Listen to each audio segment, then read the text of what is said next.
Hi everyone, welcome to the Peak Politics Podcast. This is going to be episode 6. We're recording this at 12:15 on the 22nd of August. You may have noticed we took a week off there. I had some obligations I couldn't get out of and didn't really have a good way to record an episode, so we're back after a week-long break. And we'll be updating you on, I guess, the last 2 weeks of news, really, just because we didn't really get an opportunity to talk about last week's stuff. So, top of that ticket's obviously going to be the fact that Kamala Harris was picked as the VP. We're going very deep into that, as it's pretty interesting. Odd choice. I guess other stuff we'd be talking about, perhaps the UAE peace deal and a couple other things that's a bit more recent, but that we may have covered last week had we had an episode. So, yeah. All right, I think that about concludes our introduction. Sorry for missing a week. Hopefully that doesn't upset too many of you. If it does, fuck you. There you go. Yeah, let's get right into these topics. Let's start with our number one issue for this week. For me, all right, it was a COVID study that came out. I still think this is a big issue, so I think it's perfectly reasonable to talk about it. So my number one topic for this week was the COVID-19 study that was released a couple days ago. We had a study from Conservative Review, articles by Horowitz, I think Daniel Horowitz, and it's showing that there is weak evidence for the idea of an asymptomatic spread of coronavirus. That initially, I know we had some reports from the WHO saying that, there's one lady from WHO saying that they'd done some studies and they'd found little to no transmission from asymptomatic people. And then she was forced to walk that back, but she didn't provide any evidence for walking that back. She just walked back. I mean, she didn't actually provide any evidence to the contrary. So people were thinking for a little bit that asymptomatic individuals weren't spreading it as much. Then you had Dr. Fauci had made a statement to the effect of, well, this is the same amount of the virus in the person's nasal cavity, whether you're asymptomatic or not. This study actually refutes that, saying no, there's a lot more virus in your body if you're the more severely symptomatic you are. Which was the initial theory for it being asymptomatic, was that, well, you literally have less of the virus in your body because your immune system is kicking its ass. Right. So, yeah. like, the reason you're not symptomatic is because there's literally not as much of the virus in you. Mm-hmm. So, which of course, less virus, less spread. I mean, it all made sense, right? Yeah. Granted, had Dr. Fauci been right, his theory would have made sense too. But I'm starting to think he wasn't right. I'm starting to think he's never right. So that was interesting. That's what I wanted to convey in today's episode. I thought that was probably the highlight of my last 2 weeks, was reading that study. Because I guess for about a month there, I was convinced that maybe asymptomatic transmission was an issue. Clearly not. Yeah. Because they've been discussing that about, and that was, I should have known better, because they've been saying that about the schools in Sweden and a couple other places where the kids weren't really spreading it. And kids are asymptomatic carriers, generally speaking. Yeah. Like, they'll have it, but they won't have any symptoms. And goes back to the fact that their immune system is kicking its ass. So, just thought that'd be interesting to tell you guys. We have a link for that, obviously. It'll be in the description. Yep. If you're interested in... as always. If you're interested. Just one link this time. It's just the one study that we thought was interesting. Yeah. But amidst all the politicking and all the bullshit we have to deal with on the national level, I thought that was just an interesting... Just back to the science for a moment or two. It's an interesting topic. Yeah, and it's good news. To be honest. Oh yeah, it's great. It's fantastic. Which is what we need. Which is definitely what we need when it comes to this thing. Because, well, this is also along riding the heels of a study from a couple weeks ago saying that, like a second study confirming that T-cell immunity is a thing. Right. That you only need like a 20% 20% infection rate in a community to get herd immunity. Yeah. Which is great. That's amazing. So that plus this, it's like, clearly this is not the uncontainable, just unstoppable threat we thought it was. It's a bit more tame than we initially had thought it might be. Yeah, so that's great news. Wanted to tell you guys that. That will be in the description below if you'd like to read the study. Yep. And I also did want to mention really quickly, and I'll add this in after, but the cases are also dropping, because I'm sure you remember in July everyone was freaking out because the cases were climbing. It's falling now. Yeah, exactly. Yeah, they're falling by like a pretty rapid rate. Yeah, exactly. I mean, for example, Well, I think there were like not just cases but also deaths. I think there was like Yep, literally deaths are going down seven too, yeah. deaths in Yep. New Jersey like a day or two ago, and similar Yeah. in New York. I mean, the deaths are going down dramatically as well in a lot of places. They So really that's are. pretty good. Yep. All right, back to new politics. deaths, most recently, so it was in New York where they had 5, and that was yesterday, Yep. So and that's the highest. pandemic over. Yep. And that will come Pretty up much. again once we talk about schools later in the program, because this is one of the things, is looking at this data, looking at other data, looking at just the numbers, the raw numbers from deaths and infections. It's like, okay, there's zero excuses for the schools being closed. There's literally none. None. No, not at all. Even pediatricians, like, were like, yep. Actually, Let's send Yep, so let's go on to our second topic real quick. So we're going to talk a lot more about COVID when we get to the schools. That's going to be an interesting discussion for sure. Exactly. Second topic here is actually kind of just more of a throwaway. It's not really, it's interesting, but not that much. California's on fire again. Why can't it burn everything? That way we can recolonize it, and then it won't be like mono blue. Yeah, no, I'm not actually advocating for the destruction of California, but well, I will do point wanna out that remove the it from government of Union, California is so considerably inept that we are once again seeing fires all over it. Yeah. And initially, I mean, when we had like some of the fires not too long ago, we were talking about causes for it. They're like, oh, it's dry, it's this, it's that. That's part of it. But then there was like verifiable mismanagement of like tons of brush and whatnot. Yep. Because in a lot of places you'll find that if wind was lessened, you'll find they do controlled burns to ensure there's not enough kindling for a major fire to start. I don't think they really did that in California. That was a huge issue. They didn't really do a lot of controlled burns. And so now we're having at that time, a couple months ago when we were having California fires, it was like a year ago? Something like that. Yeah. I can't remember. But that was one of the things, like, California well, we is didn't on do controlled fire so often that I kind of... Well, it's actually not all that often. In the last couple of years, it has been often. But I mean, like, it seems to me stems from mismanagement of land. Yeah, Well, you're not allowing controlled burns, so there's so much kindling there. Yeah, and I was mostly joking. I meant more figuratively than literally. So yeah, I mean, their politics is consistently a shit show. On fire. Yeah, just garbage fire all the time. But exactly. Dumpster fire. But regardless, yeah, that was interesting. California's on fire again. We'll have an article about that linked in the description if you want to check that out. All right. This is on the also. In contrast to the Australian fires, which also happened during COVID, because they were having the fires in Australia right as COVID was starting. It's like, oh, this is terrible. Like, I imagine it's just not a fun thing to have go on. So, speaking of fires, actually, there was a fire yesterday and the day before. There was a fire raging in Grand Prairie. Oh wow! Which is in between Arlington and Dallas, which is close to where I live. But it was about 7-8 miles from where I am. I think it was like some sort of plastics factory. Was burning pretty spectacularly from what I hear. Ooh. So, fire seems to be a theme this week. Yeah. Apparently so. So, all right, is that all that we really have for that? Yeah, I don't really have anything to say. 2 topics want to get out of the way real quick. Yeah, sure. I think we should jump into our main beef for the week, which is going to be the DNC. Oh yeah. This is the real definition of a dumpster fire. Like, real. This is an actual dumpster fire. It's so bad.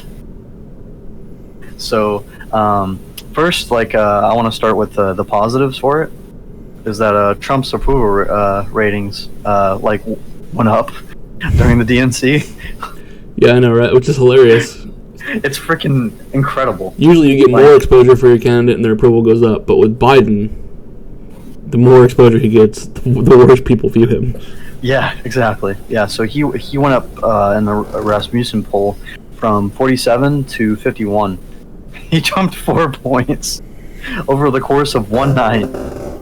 Which that can happen with Rasmussen, but I mean, I'm willing to bet the DNC had a huge role in that. Oh yeah, for sure. But yeah, no, it's conversely, the viewership for the DNC was down like 48% from 2016. Yep.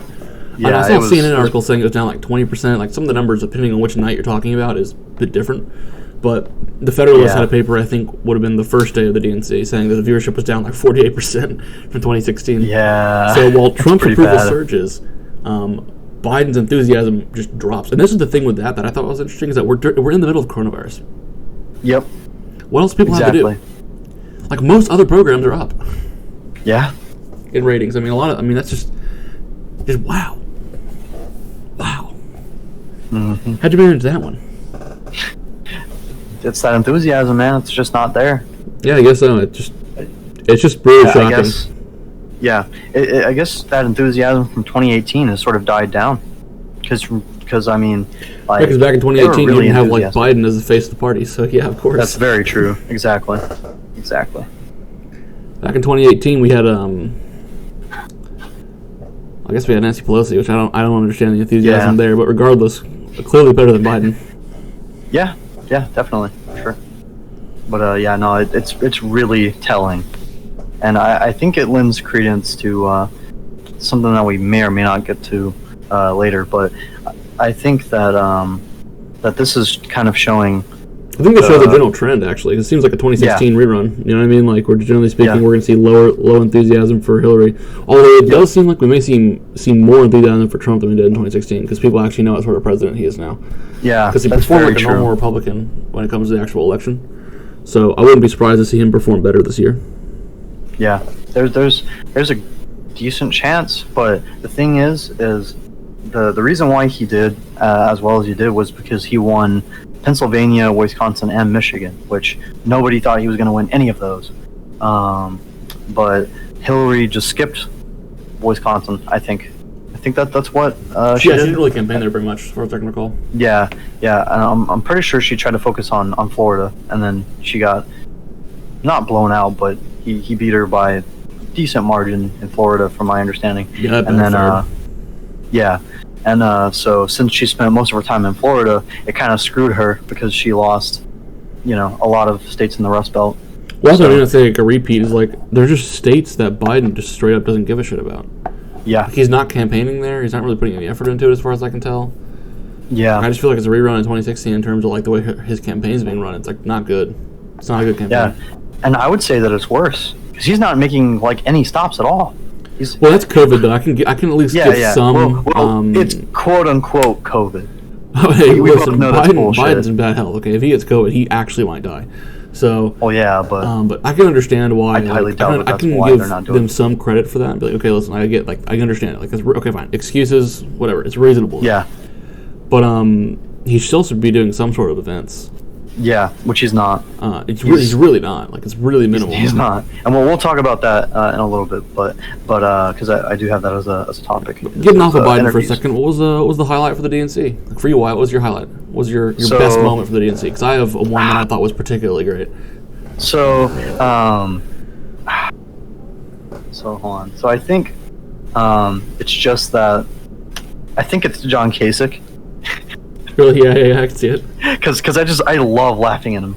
He's just so unlikable, and it's just like the Democrats were all like, "Oh, look, John Kasich is speaking at the DNC," and it's just like, dude, like nobody in the Republican Party cares about him anymore. No one gives a shit what John Kasich thinks. No one cares.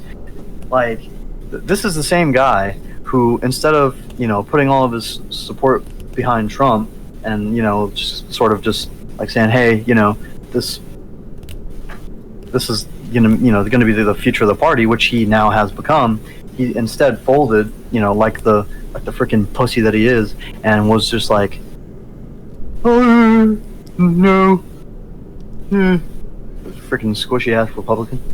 Not even a freaking Republican anymore. Nothing you said made sense, but I appreciate your enthusiasm.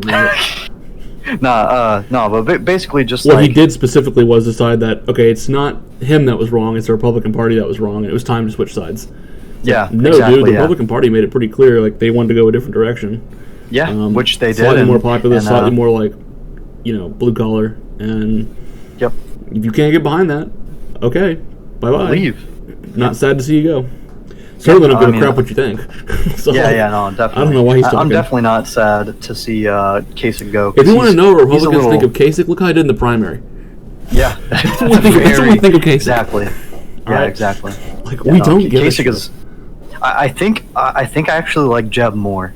then I like Kasich. Because at least you can laugh at Jeb, and like it's in good Yeah. humor. Like I can't laugh at Kasich. Exactly. He's just pathetic. Yeah, no, he's just way too freaking squishy. It's terrible. But yeah, no, he's just one of those run up the mill Republicans that's just garbage. Who isn't actually? Well, he's a never-Trumper. I mean, like, and he's like a really, really, Yeah. really crappy version of one. He's not even a principled Yeah. never-Trumper. He's just He's like not. a man. No, Donald Trump's mean. Yeah. Like, I don't know. It kind of feels like it's not a very good point. It's not. It's not a good point at all because, I'm fairly this is certain George politics. Washington was pretty goddamn mean when he crossed the Delaware in the middle of the night to cut the throats of German mercenaries in their sleep. But you wouldn't complain about that, so shut up about Trump. Yeah, for sure. But yeah, no, like, I would just say John Kasich and his whole, hey, look, I'm standing at a crossroads, and the election is a crossroad, blah blah blah. And I'm Dude, just the like, last time John Kasich stood at a crossroads, God. he summoned a demon to do his bidding.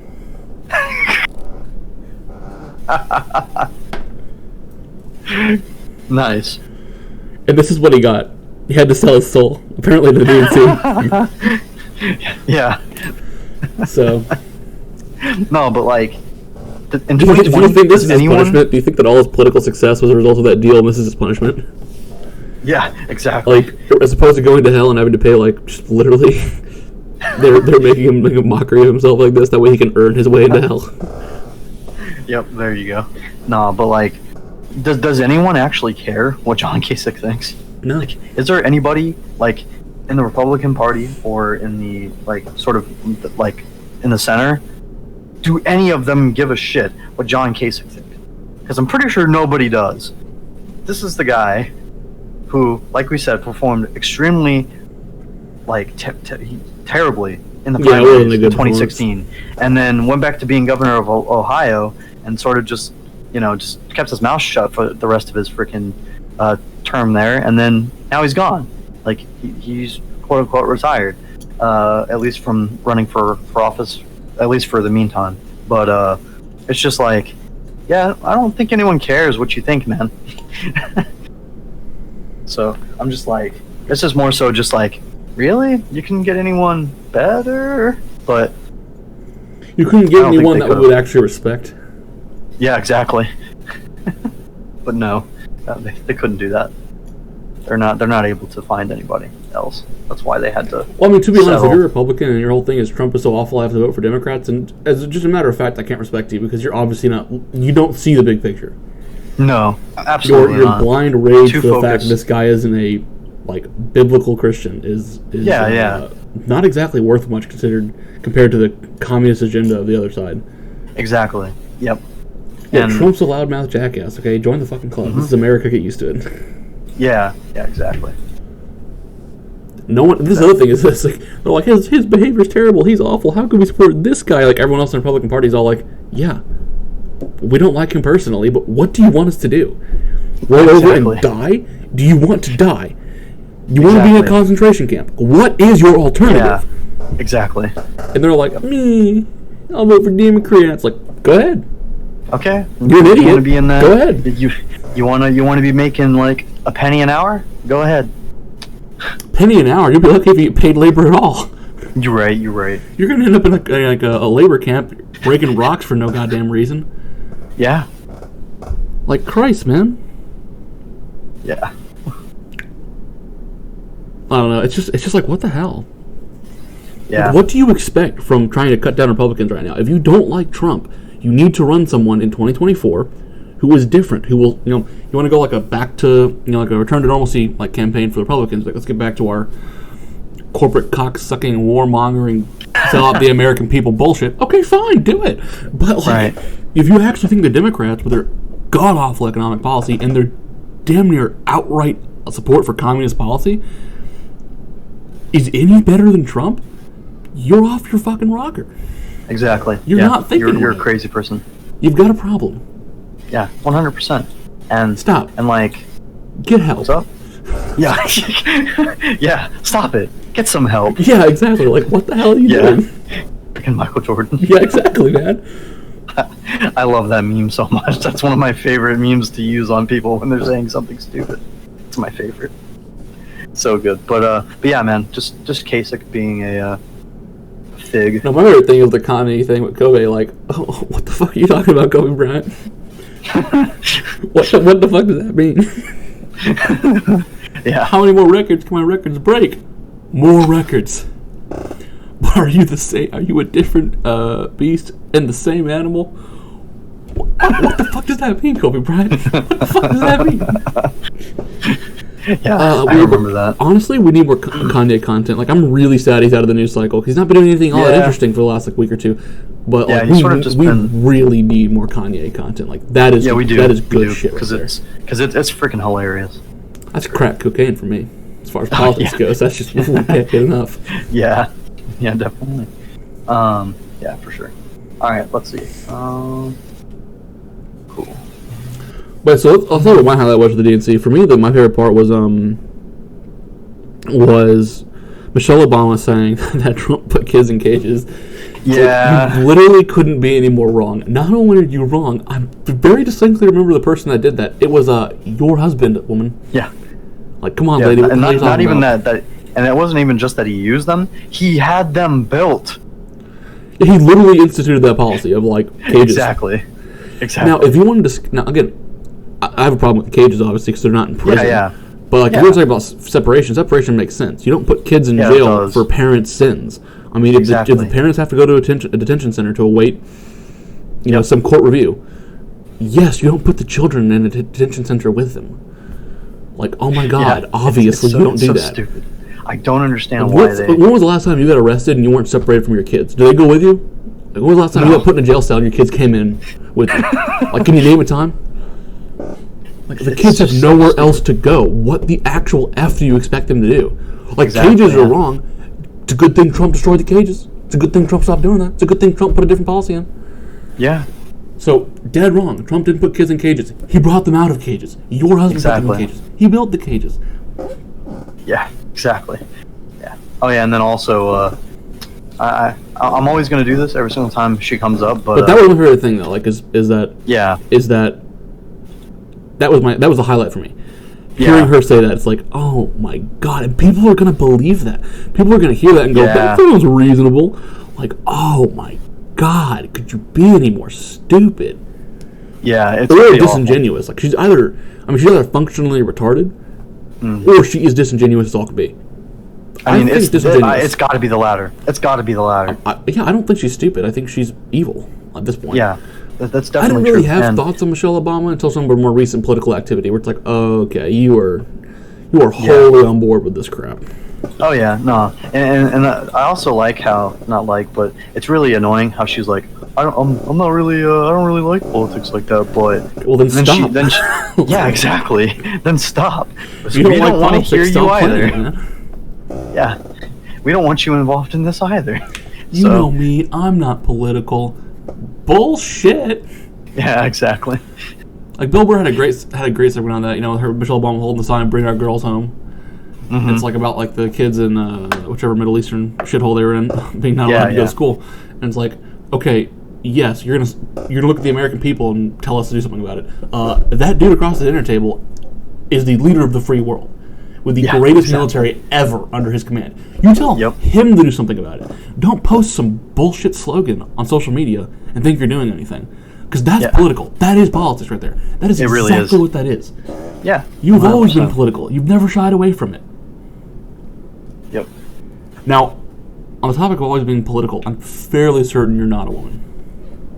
Oh, yeah. I agree with this. I think the correct name is Michael Obama. Yeah, I can believe it. Yeah, no, like... Or Mitchell. I don't know. Yeah, or Mitchell. No, but, like, dude, the thing that really, like, sort of clues me into that more, Don Lemon thinks that she's more attractive than Melania. Which tells you a lot. It does tell you a lot. There's only two ways to take that. She's a dude, or Don Lemon's blind. I actually think both are true. No, I honestly think that he's not blind, that he sees perfectly clearly, and he can see like what the rest of us can see, that's not a woman. Maybe. No, but I was just I just meant because he's Michelle Obama's he more obviously attractive can't than see that. Melania. Like, in what world? The shit show that he runs on his show. Well, I don't think he's blind. I think he's just a hack. But I mean, like, Yeah. I think he can see perfectly clearly, like the rest of us, that is not a woman, which is why he thinks it's more attractive. Yeah, no, that makes Because sense. he knows, like the rest of us. Yeah, he knows. I don't know. She probably is a woman, but I mean, she's a very I'm just very manly confused. woman. Like, was she wearing a strap-on with that purple dress that day? Like, what exactly was going on there? Yeah, exactly. Do I need to know something? Yeah. Regardless. All right, so yeah. Anyways, so. But yeah, the kids and cages Obama thing, that was aside- my highlight. I was like, that was hilarious. That was actually. Oh yeah, no. That was astounding. Yep. All right, let's see what else. Okay, so moving back to Biden a little bit. Did you see that Linda Sarsour talked about how that they are the Democratic Party? Did you see that? Yeah, well, the Linda Sarsour stuff that's interesting for me is that Biden actually came out and denounced her. Yeah, Like, that was interesting. Yeah, the Biden campaign came I would out not have and expected said, that. No, Like, that was actually a good move. That right there It's was something definitely I a good move. appreciated, but Yeah. really wouldn't have expected from a Biden campaign. yeah. So that was good, Yeah. actually. It was definitely good. On a more positive note, it's good to see that both sides of the political aisle can go, oh yeah, this bitch is crazy. Yeah. Yeah. But I don't know if it's really that or if he's just trying to save face. Because Well, no, we because he's know been that. capitulating to the left this whole time. So, like, I can't think of any Yeah. other reason he would denounce her than other to actually mean it. I don't know. Well, because he'll get in Maybe. bed with AOC, anyone Yeah, as radical as yeah. you get him. But then this person comes along and she's the, I want Sharia law in America lady, rabid Oh, yeah, anti-Semite, yeah. and he's actually like, I don't actually agree with either of those. Yeah. So at the very least, Joe Biden himself, I don't think he's a Jew hater. I don't think he wants Sharia law either. Yeah. So, yeah. I mean, that's true. I actually think this is like legit. I think they actually do want to distance themselves from this person, which is nice. Yeah. It's nice that they know she's obviously toxic, even amongst the left. Mm-hmm. She's Yeah. not necessarily a well-respected figure. Yeah, she's not. So it's good to see. It's good to see them come out and say no. Yeah. Every That's other definitely crazy a good thing. communist, but not this chick. Yeah, not this one. This is a little bit too far. Yep, just a little bit. All right. So, and then also Joe Biden. It's also really annoying that that their intro from I think it was Thursday night. Yeah, Thursday night was talking about how Biden is a practicing Catholic. Yeah, that was There's hard no to watch. chance. I don't believe that. No, I don't believe it either. No, he doesn't. Not with his views on Well, first and abortion. foremost, not to be a dick, but I mean, like, I don't actually think he's in right enough mind to do proper prayer and reflection on God. Yeah, Like, I'm pretty that's sure he's just- not. And that's unfortunate. But he's elderly, and he's at this point not in a proper state of mind to do that. So Yeah, no, not even. I Not at doubt all. he could actually uphold all the Catholic traditions. He would the rituals and whatnot. He'd be required to uphold. Yeah, 100%. He really consider himself And then, practicing Catholic. Yeah, and also he can't practice it anyways because he can't. They're not letting him do communion apparently. Yeah, they denied him his Jesus privileges. Yeah. No Jesus for you, Joe. Yeah, I know, it's pretty crazy. Yeah, no, but it's pretty crazy, man. No blood of Christ for you. Oof. Yeah. But that was over his So- abortion stance. So I understand why they did that. It's just that if you've been denied communion by the Catholic Church, safe to say they don't want you. Yeah. And it's just like, dude, like before, obviously. And honestly, before I but saw let's humor him though. If he was a practicing Catholic, right? Mm-hmm. That actually would explain a lot. The sniffing of children, it would explain a lot. Okay, let's put it that way. I'm going to put it real mild. yeah, It would explain a yeah. lot, and maybe I don't want a practicing Catholic in office. Yeah, because he'd be looking at little Timmy all the time. But although it'd be a reverse from the actual priest because he sniffs little girls instead of boys. Yeah, but child rape So- is child rape, and I really don't Oh, yeah, particularly that's think true. that Joe Biden would be an improvement upon the Catholic Church. No. I'm not saying it's an improvement, but I'm saying it's actually a And little like the different. Catholic Church, he's clearly showing like a willingness to cover up for it. Won't go Yeah, after Jeffrey exactly. Epstein, won't talk about it, doesn't want to discuss Bill Clinton's ties to him. Yep. I mean, yeah, dude's gross. Dude's gross. Yeah, definitely. Yeah. But yeah, no. So I think really the sad part there actually is it doesn't matter if he is or isn't, it still looks bad. Yeah, it definitely still looks bad. Because if you're not a practicing Catholic for the reasons we laid out, it's because you're a child murdering psychopath. And then if you are practicing Catholic, it's because you fuck children. Like, it's not actually because you're a good Christian. Like, I really doubt it. Like, if you're a part of the Catholic, like, organization, I guarantee you they're allowing you in because you have sex with children. Yeah. Like, I very much doubt it's because you adhere to any of their other policies. Yeah, that's fair. So, it's bad no matter how you look at it. Yeah, exactly. Just like Joe Biden. Yep, exactly. And then another gaffe that he had, that was pretty hilarious. He said, "I'm Joe Biden's husband." See, he supports gay marriage. Not another reason he can't be a Catholic. Yeah. Nice try, Joe. We're on to you. Yeah. No, I just think it's really funny that he said, "I'm Joe Biden's husband." Now, maybe he did say Joe Biden, because Jill and Joe, like, the way he talks, do sound similar, but it really sounded like he said Joe. It really sounded like you said Joe. Yeah. And I just thought that was funny. It was more just laughs. And then final on Biden, in his I think it was his final speech, or it was taken from maybe somewhere else. But he said that actually Trump is the one who wants to defund the police. What the hell? It's like, what the hell? What? This guy, man. What the hell? Even? What the hell well, this is is talking about? This is actually the typical tactic of people on the left. Thinking the cages. Yeah. They don't tell you a lie. They tell you the opposite of the truth. Right. Yeah. There's a slight difference there.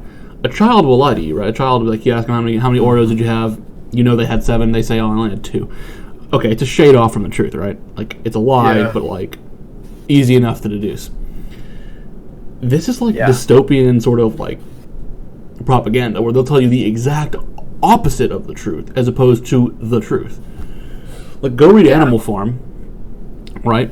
And watch as the history of Animal Farm changes as the dictator Napoleon needs it to, right? Right. So, like, for example, one of the things, central points of the book that they talk about is like the Battle of the Cowshed, where initially Snowball's a hero because he charged in the battle, takes out Jones, gets injured while doing it, right? And he helps drive the humans out of the farm. But then by the end of the book, everyone's convinced Napoleon ran away scared. He was a spy working on Jones' behalf, trying his best to defeat the army, defeat the animal farm, and he's trying his best to collapse the whole project. And that the reason Snowball got injured was because Napoleon attacked him, jumped on his back, and bit him.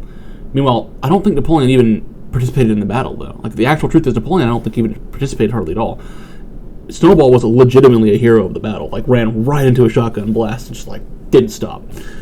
But by the end of the book, all the animals are convinced that Napoleon was a coward, he was a spy, he was awful, he was working on Jones' behalf, he was injured by Napoleon, who was their great leader and hero. I mean, they will tell you the opposite of the truth. It's a lot more potent than just a shade off, right? Yeah. And so, it's funny in hindsight or it's funny in the moment, but in hindsight it'll be really devious.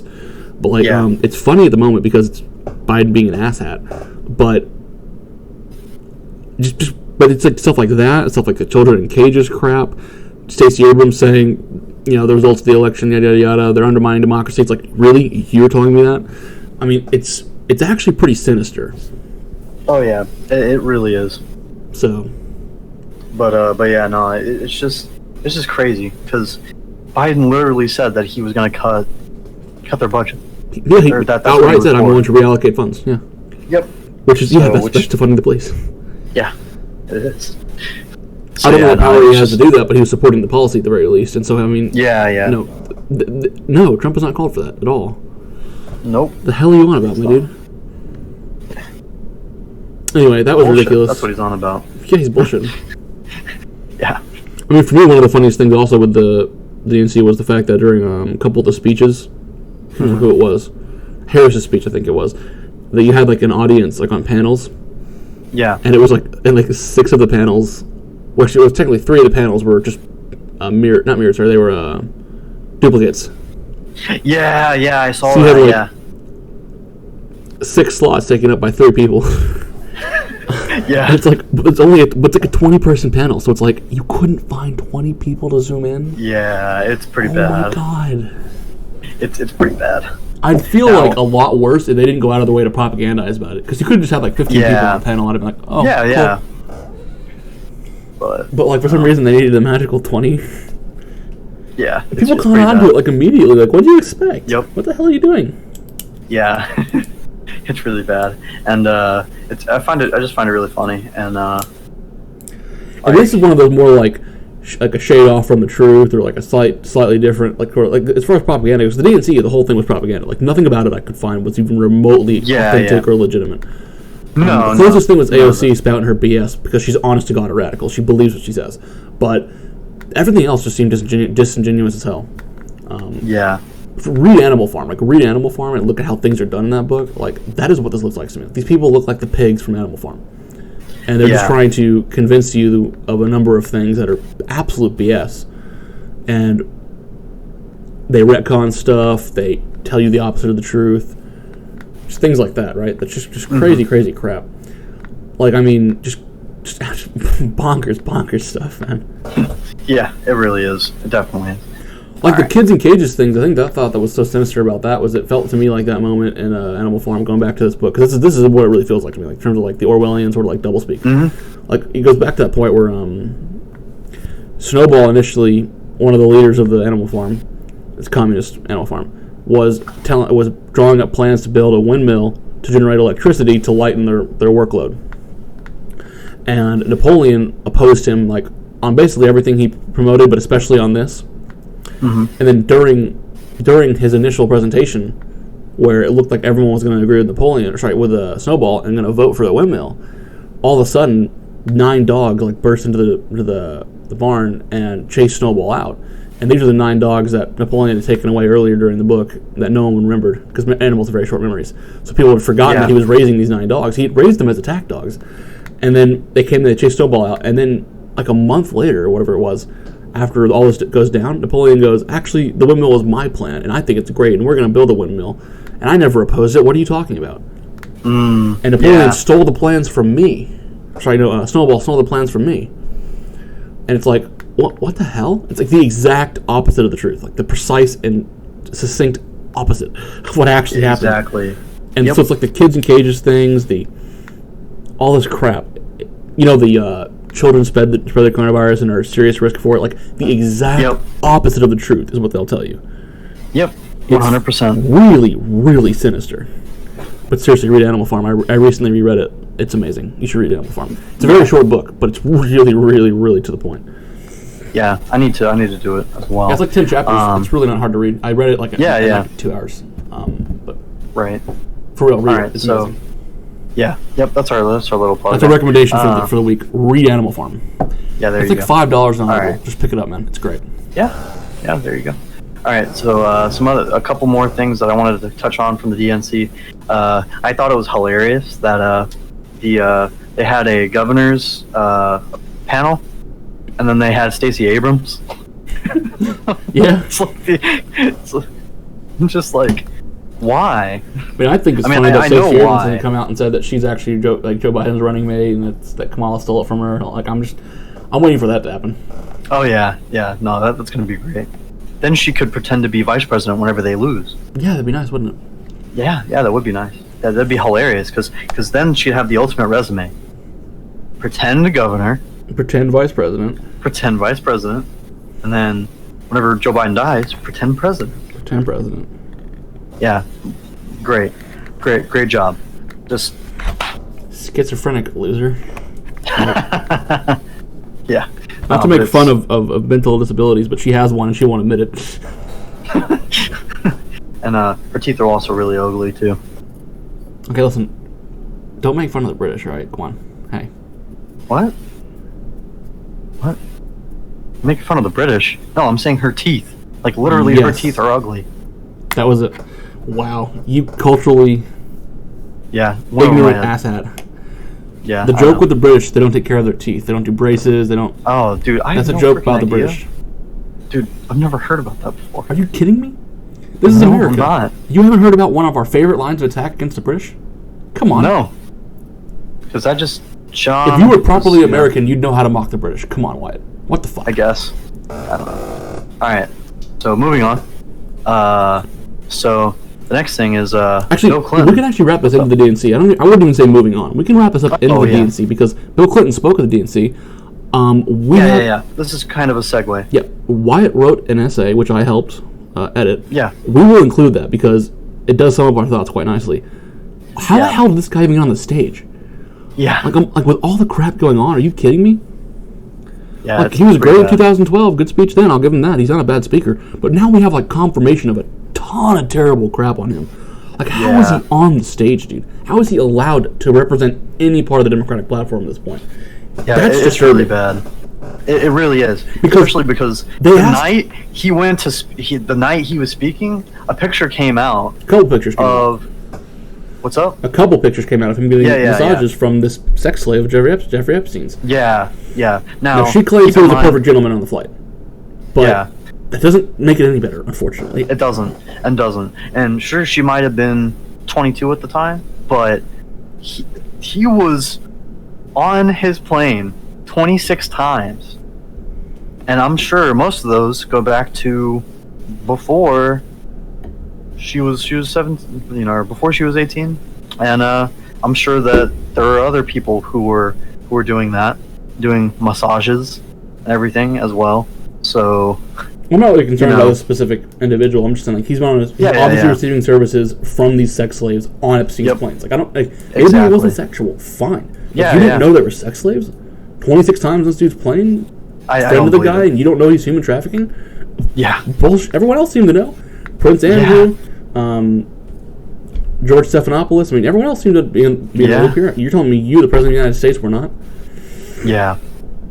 So no, I'm calling bullshit on that. But the fact that this guy was allowed on the stage at this point is just astounding. Yeah, and you had that lady really come out. Remember, they asked it on one of the CNN panels. Should he even be allowed there? Like, is Bill Clinton someone we want to part of the party? And she's like, well, all that stuff, that's old news. It's old news. It's not new, it's old stuff. He's apologized.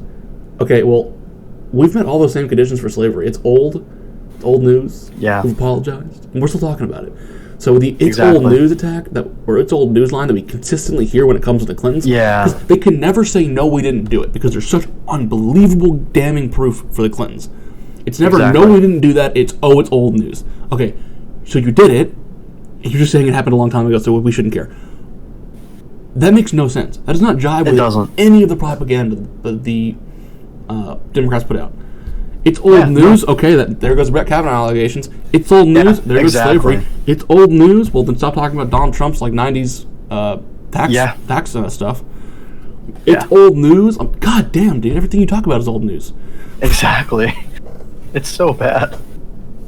And it's funny because they're always saying that, that's how I'm going to start responding to Trump stuff. If they make any claim about Trump stuff, like, well, Trump colluded with Russia, that's old news. Yeah. Even though he didn't. It's actually bullshit, but even more important, it's old news. It's old news, yep. Like, if you want to play that game, fine. You're going to lose that game. That's a terrible game. That's a terrible line of attack for you to take, because it just completely destroys all your arguments. Yeah, it really does. It really does. Because the left, they're just predicated on that, man. Like, that's most of what they talk about is old news. They require it. They require old news to make their arguments. And even then, they have to lie about it still. So, it's old news is a really bad way to dismiss claims like that, because now you're giving us a blank check, really, just to completely out of hand dismiss every single argument you make. Yeah. So, but that is still the going defense of the Clintons. It is. It's always the Clintons. They'll debate about it for a couple of years. They'll pretend it doesn't happen. They'll say they'll never admit to it in the moment. A couple of years later, someone will ask them, "It's old news." Yeah, it's like ask Hillary Clinton about Benghazi. It's old news. Yeah, like, exactly. And the emails that were classified. It's old news. It's an old story. It's old news. Yeah, it's not relevant. So my biggest thing with Clinton though is like. Well, the funny thing with Clinton was the fact that his speech was so crappy. Oh yeah. Like the fact that you've seen really Joe Biden actually bring down the level of everyone in the room. It's hilarious. And he also looks like Pinocchio now. Like his nose just keeps on getting bigger. He wants to be a real boy. Yep, exactly.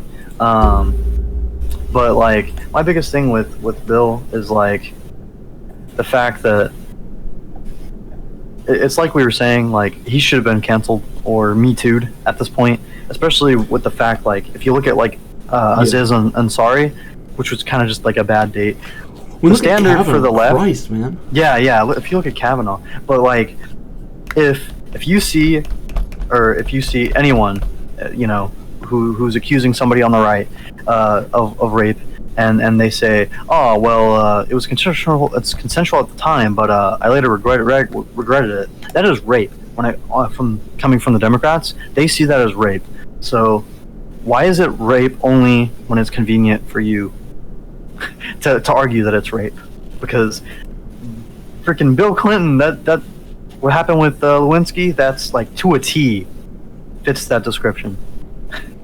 Yeah, it's just also terrible conduct. But I mean, the other funny thing about it was for me is again, this is sort of opposite of the truth, or projection sort of crap they pull. Again, Michelle Obama saying stuff to the effect of, "Oh, Donald Trump's way treats women," is just like, "Oh, I can't believe it." You like actively promoted Harvey Weinstein as a good person. Yeah, told people to send their children to him and stuff like that. You should shut the fuck up. Yeah, like you shouldn't be allowed to talk about sex offenders, seeing as you are their best fucking friend. Yeah. Like, shut the hell up. Ungoddamn believable. Yeah. And then the last thing with Bill is like, also, the lady on CNN who was saying, oh, that was so long ago, blah, blah, blah. And then she also said, oh, he's apologized. What? No, he hasn't. He never apologized. In fact, he doubled down. He said that he wouldn't have done it any differently. This man is proud of what he did. This man is proud. How are you gonna waste a good cigar like that and be proud of it? Exactly. At least show some shame for having done that to that poor, undeserving, innocent cigar. How dare you, sir? How dare you? Oh, that's something that we should start doing, Andrew. We should start doing like a cigar of the week or something. Okay, I thought you meant put cigars up vaginas, and I was like, whoa, no. No. Why would I do that? That's a waste. Terrible waste. Yeah, no, why would I do that? Vaginas are great cigars. Yeah, no. Alright, so... Well, we want to do cigar of the week, actually. We could start there with that, because... Generally, I don't smoke a ton of different cigars, but I definitely have a recommendation for this week. I'm from Austin, initially. It's kind of where I was located for a while. There's a local brand called Intemperance. It's from Austin. They're a light breakfast cigar, more or less. They sell for a really reasonable price. It's hard to find them, though. Your best chance is actually cigar shops in Austin, unfortunately. Though I'm willing to bet you can get on like Thompson Cigars or some website. You can order them online. That would be my cigar of the week. Would be Intemperance. Okay. I'll leave that in the description. Maybe if I can find a link to it on Thompson's website. Yeah, that would be cool. I need to. I haven't they're a very tried light cigar. yet, so they're not exactly strong, but they're not flavored. Not so. I mean, Wyatt prefers flavored cigars. I don't particularly like them. And we could talk about that like next week or something. And next week I'll let you choose one. Yeah. But I just wanted to support Austin businesses for a moment because they're getting screwed. Yeah, no, for sure. It's so bad down there, man. Have you? While we have the opportunity to talk about Austin, please go check out Alex Jones and Steven Crowder in Austin a couple days ago. That was phenomenal. Was great. It was awesome. I really want to see them collab more because that was awesome. That was like my favorite thing from Crowder all week. Oh, it's hilarious! It's including just so the including the DNC stream, because like the hot trends are cool, but Alex Jones, man.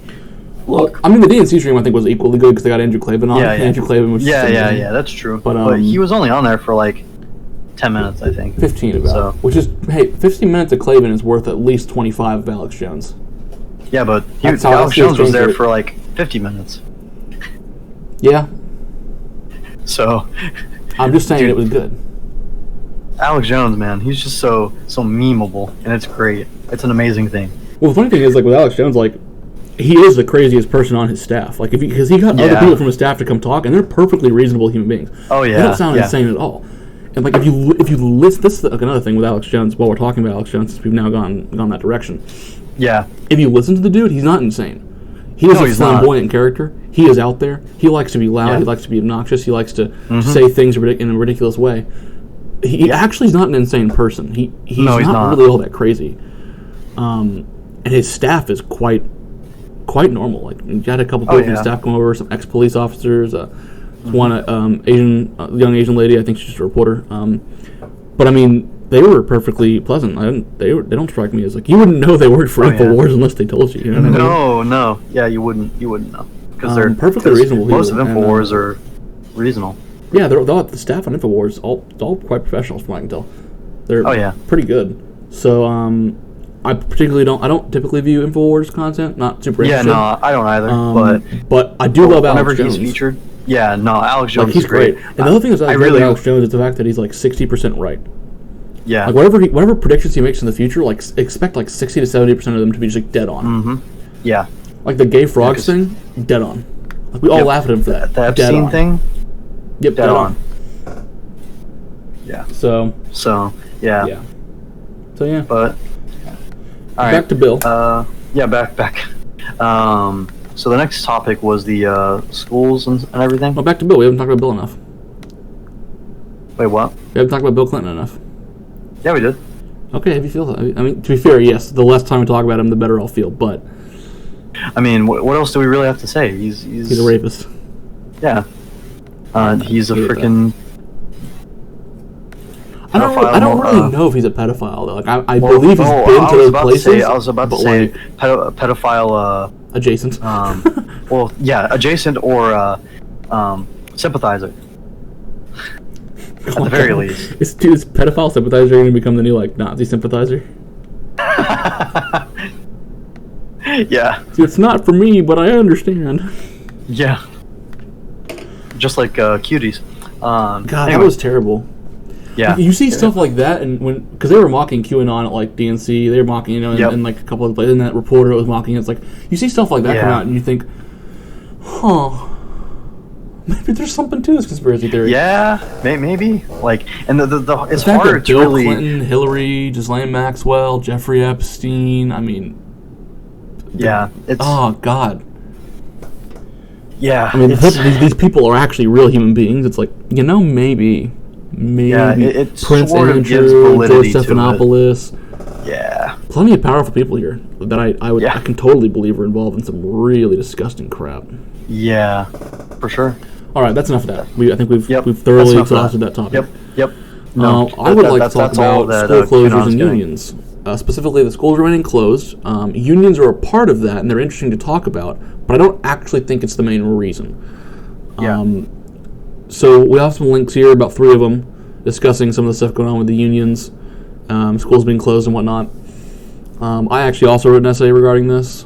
I will link that I'll just post the whole thing in the description. Yeah, that's probably what we'll do. Yeah, we're going to have a long-ass description. It'll be a long-ass description, yeah. But that's what we're going to do about Weekly now. Weekly, we've decided to write essays. If you didn't know, writing is an excellent way to improve your speech. Like, if you want to talk better, if you want to communicate ideas better, put them on paper and try and improve your writing. So we're going to be working on doing essays weekly now. Short essays, half a page max. We'll be posting those in our descriptions if you're interested in reading them. Yeah, for sure. And giving feedback. Feedback's great on those. Yeah. But but back to schools. If you've been following the news, and I'm sure most of you have if you're listening to this podcast, schools in Europe, Sweden, Germany, I believe, schools across the European continent have been open for a while now, months. Yeah. And that's because there's been data out of Sweden for a long time now saying that kids didn't really spread the virus. This goes back to what we were talking about earlier with the asymptomatic transmission stuff. Yep. Where kids weren't really spreading it, and you also noticed that kids are also not dying of this, like hardly at all. I think between the beginning of February and the end of July, there were 15 children under the age of 15 that died. Yep. That's sad, but all of those people had underlying conditions. They were all had something to exacerbate this. They were not healthy children. So, I mean, if your child has, if they're a paraplegic, trans, black Muslim, keep them home. Yeah. Spare the world. No, I'm just kidding. Yeah. But no, if your child legitimately has conditions that you think would be problematic, then yes, keep them home. Yeah, for sure. But most children are healthy. This is less deadly than the flu for, I think, everyone under the age of 14. If I recall. Yeah. That might be, that could be wrong about that. I think it's under the age of 14, definitely Something under the age like of 12. it's less deadly. I think no, it's under the age of 10. It's like 17 times less deadly. Something ridiculous. That's pretty massive. Yeah, it's just not a threat at all to their health. So, schools being open doesn't seem like a problem to me, as long as you approach it reasonably. You have Zoom calls for teachers who are older. Maybe put like some sort of supervisor in there that's like 20 or something. Someone from college. Yep. They're not going to school anyway, so they may as well get in there and get some credits. Yeah. Doing some teachers, like assistant teacher stuff. Yep. Exactly. I mean, there's some ways we could actually make this beneficial, make it work, make it more valuable. Definitely. But one of the things you can't do is tell me that it's too dangerous to send my kids to school, then say send them to school, we'll call it daycare. Yeah. I will link some articles, because Austin ISD was trying to do that. A couple other places in the country are trying to do that. Mm-hmm. We'll take your kids back as a daycare program, but we're going to put them on computers and have them do online learning. But if you can't keep them in your house, obviously take them as daycare. It's like, okay, so they're going to be in the same classrooms, in the same building, on computers. Yeah. You're telling me that you can't just open the goddamn schools? Exactly. So, what are your thoughts on school closures? What do you think because I have my theories on what the point of this all is, but like, what do you think is the main reason we're doing this in this country, whereas other countries just simply aren't even engaging in this? They're not even having the debate. No, they're not. So I think it's purely political. Like, if you look at like those teachers that like straight up like marched with caskets, they rolled out caskets, like. What? Yeah, and that was a union thing. That was them trying to like flex the power of their union so they could get out of work. Them being lazy, right? But what do you think? Like, because I understand the teachers' motivations, right? They're lazy. Like, what do you think? What do you think the teachers' motivations are in this case? The union's motivation? Well, the teachers specifically. The unions are motivated by just capitulating to the teachers and getting the teachers the best deal possible. Yeah. I think they're trying to push for unnecessary shit that has nothing to do with like increased pay for less work. Yeah. Increased pay for less work, and there's also like a whole bunch of other stuff like that one union demanded. I can't remember. I don't know if it's in here or not, but I think they also demanded like universal health care and a whole bunch of other shit. I might be thinking about something else, but I'm pretty sure that one of the teachers' unions, like in Cali or something, were that sounds about right. Freaking calling for that. Oh yeah, here we go. So drop that. It actually is in one of them. It's already in there. It's in the Reason.com article. So okay. So it says, some have noted these reopening decisions often appear to be driven by politics rather than public health. Unfortunately, many teacher groups are contributing to this appearance. In their report on safely reopening schools, for example, the Los Angeles Teachers Union went beyond detailing the safety needs of the teachers and students, also calling for politicians to enact a wealth tax, Medicare for all, and ban on charter schools. Isn't it funny, Wyatt, how every problem always has the same solution? Yeah, Communist utopia now. Yeah. Isn't it funny how every problem, not a single problem, has any other solution than socialism now, like immediately? Yeah, exactly. Climate change, socialism. Coronavirus, socialism. Schools, socialism. I mean, you name a problem, they have an answer. Yeah, they really do. It's a one-size-fits-all answer. It's a terrible answer, too. It's but really bad. Notice that part this is going to be my theme for a while now, the opposite of the truth thing, where you see them saying things that are just fundamentally the exact reverse of what is going on. Yeah. They said, the school opening policies being discussed are more about politics than they are about public safety. No, the school closures are about politics as opposed to public health. Because the data is not on your side with this. It's not. So the exact opposite is true. The ones making this a political debate and ignoring data on public safety are the people arguing for school closures. So this goes back to the exact opposite of the truth, because they're trying to convince you. I don't know what they're trying to convince you. I guess they're just trying to use the fact that you're an idiot to increase their power. But that is the opposite of the truth. Like saying that it's the people that want the schools to be open are making a political argument, not an argument based on public safety, is completely wrong. It's the reverse. They're not making a political argument at all. Yeah. I don't need to cite the Democrats or the Republicans to make my argument. I can cite the entire country of Sweden. I can cite Europe. Yep. I can cite actual open schools currently in the world and just go, I want to do that. It's not political. I'm not trying to stump for either side. Yeah. It's just that these kids need to be somewhere. Yes, public school is daycare. That is what it is. You're not there to. You don't put your kids in public school because you want them to get smart. If you do, you're an idiot. All right. You put your kids in public school so someone can watch them for a few hours when you go to work. Exactly. Like, they're not there to learn. God knows no one's there to learn. Yeah. So yes, it's a daycare facility. And if you want to say as much, then sure, say it. Call it a daycare tax. Call it a daycare facility, and stop providing education. Yeah. Probably a net positive, honestly. Yeah. But no, we do need places to put kids so that people can go back to work. Yeah, exactly. That's an economic argument, and that's an argument based on the health and science of the issue. Because, again, examples in other countries. So, no, I don't really need any politics to base this decision off of. I don't need to stump for any one particular political party. No. Granted, you have, if you're going to make the opposite argument, you have to say it's a conspiracy by the right, and we got to support the Democrats. So, by the very nature of being pro-school closure, you have to make it political. You cannot engage on science, because if you do, you'll lose. You can't engage on economic reasons, because if you do, you'll lose. You can't engage on logic, because if you do, you'll lose. So the only realm you can engage on is political. You can only talk about this from a political way if you want to discuss school closures being a good policy. Yeah. So, again, the opposite of the truth. Mm-hmm. Yep. It's an interesting trend to note. Yeah, and I think we might actually name this episode "The Opposite of the Truth," because that's how the DNC felt. Yeah, it really did. Really did. But yeah, that's interesting, the unions and whatnot. So what do you think is the reason, though? What do you think is the Democrats' reason in doing this? Obviously, they want to capitulate to the unions. Totally cool. Get it. So but I think there's two, specifically, my reasons, two way more sinister things going on. But I'd like to hear your thoughts. Okay, so I think it's one of those, we can't let a good crisis go to waste. Yeah, they're trying to take advantage. Yeah, I think that they're really trying to capitalize on this, and then it's just like with the freaking bill in Congress that they're trying to shove unnecessary shit in there because they're like, they'll still pass this because if they don't, then we're gonna demonize them. It's the same type of thing with the unions, is they're trying to push because people want their kids to go back to work, or not to work, but they want. I want my kids to go to work, but that's because I'm not in favor of child labor laws. But that's just the Ron Swanson in me.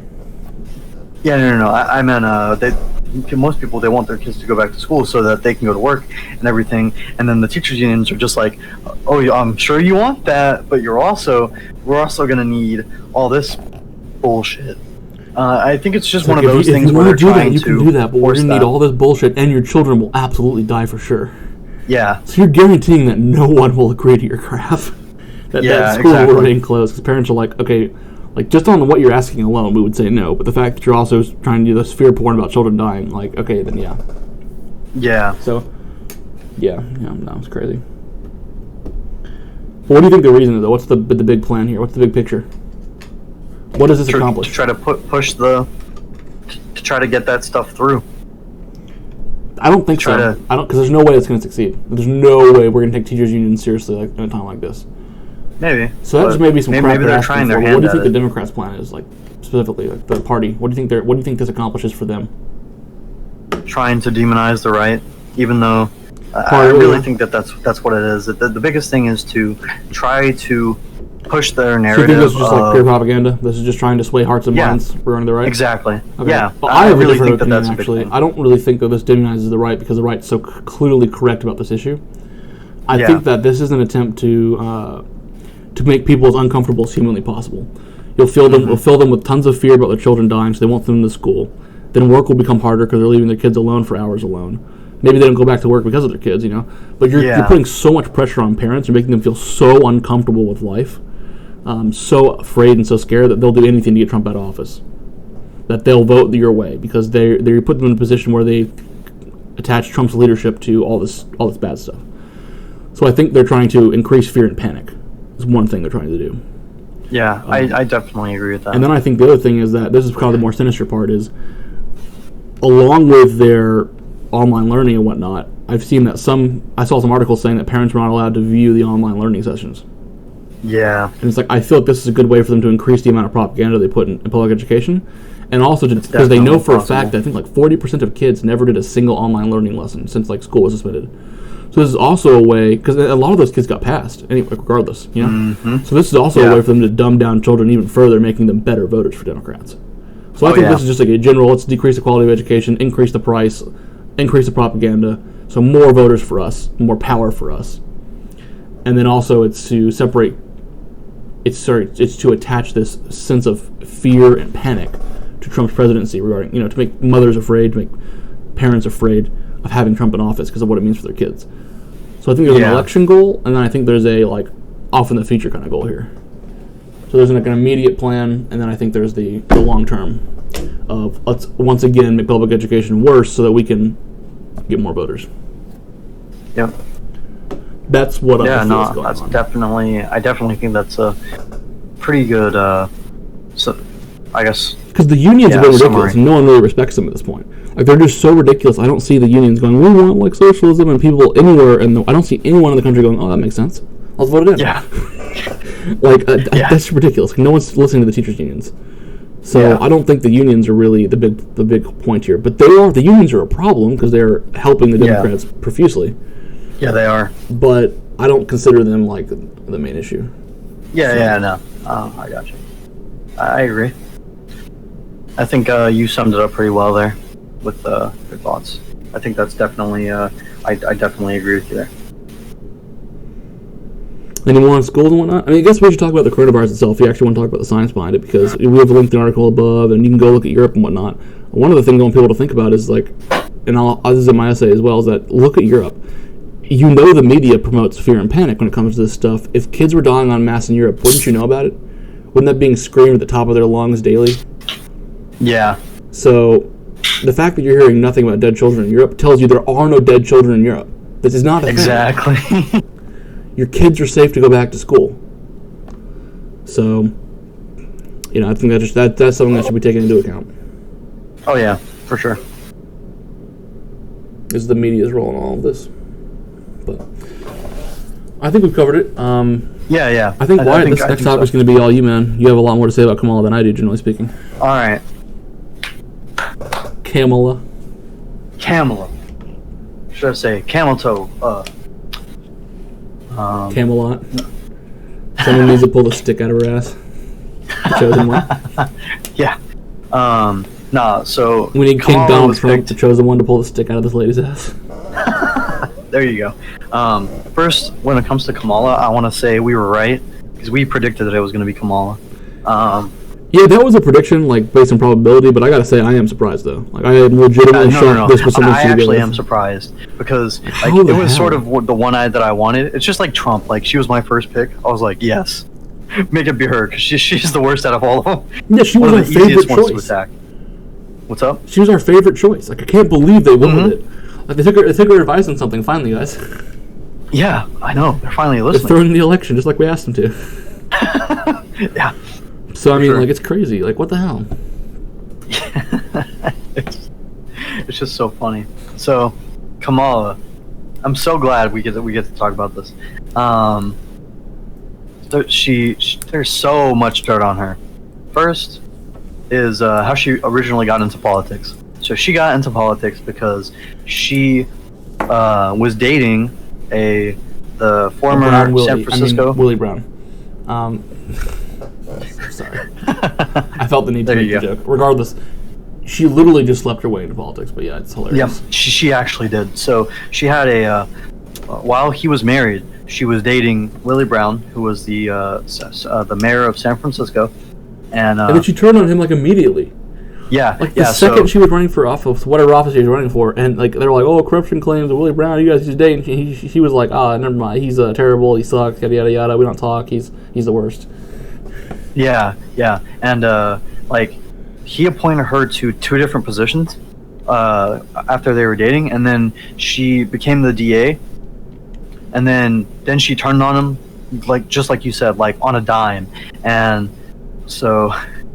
And Willie Brown said that he said after I helped her and sent word that she sent word that he would be indicted if I so much as jaywalked while she was DA. Indicted. Sorry. Yeah, that's what I thought, but I haven't actually seen indicted spelled. So yeah, it's not indicted. What Willie Brown did to Kamala Harris was did, but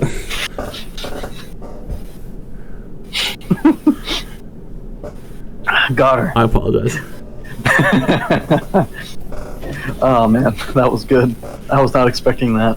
But yeah, no, that's how she got into politics. The Spanish Inquisition. Hey, there you go. That's correct. So, yeah, no. So she literally slept her way into politics.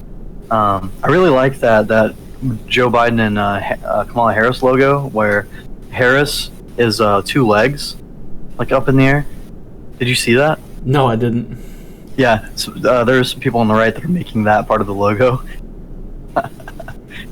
making that the A, and I'm just like, oh, that's beautiful. I'll have to see if I can find it so I can send it to you. But no, it's great. It's hilarious. It's so true. So, and then so next with Kamala is her history as a prosecutor.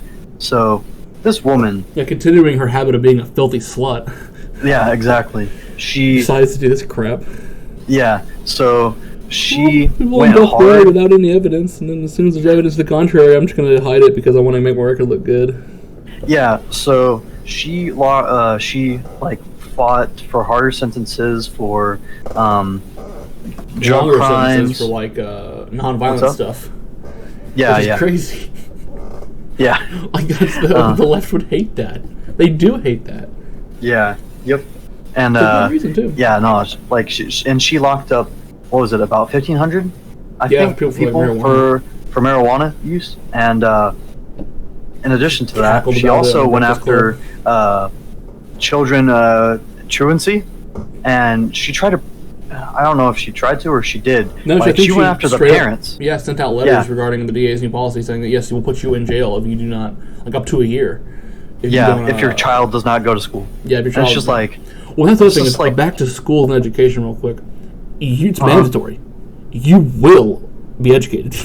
Yeah, you will receive this propaganda. Yeah, no, it's really bad. You will be made to comply. Yeah, it's terrible, man. And you will like it. Yeah, it's. I mean, like it's a government monopoly on education is a real problem. But that right there, I mean, it's not that kids relate to school and that's a problem, right? That is a problem, but it's like because there's 2 reasons, right? I don't know how it's done in California, but I assume that attendance determines how much funding you get. Right. So that's part of it. Obviously, makes sense. Other schools would have harsh policies regarding that. But there's other things like, well, if you're not in your government-mandated indoctrination classes often enough, you may start to think on it for yourselves.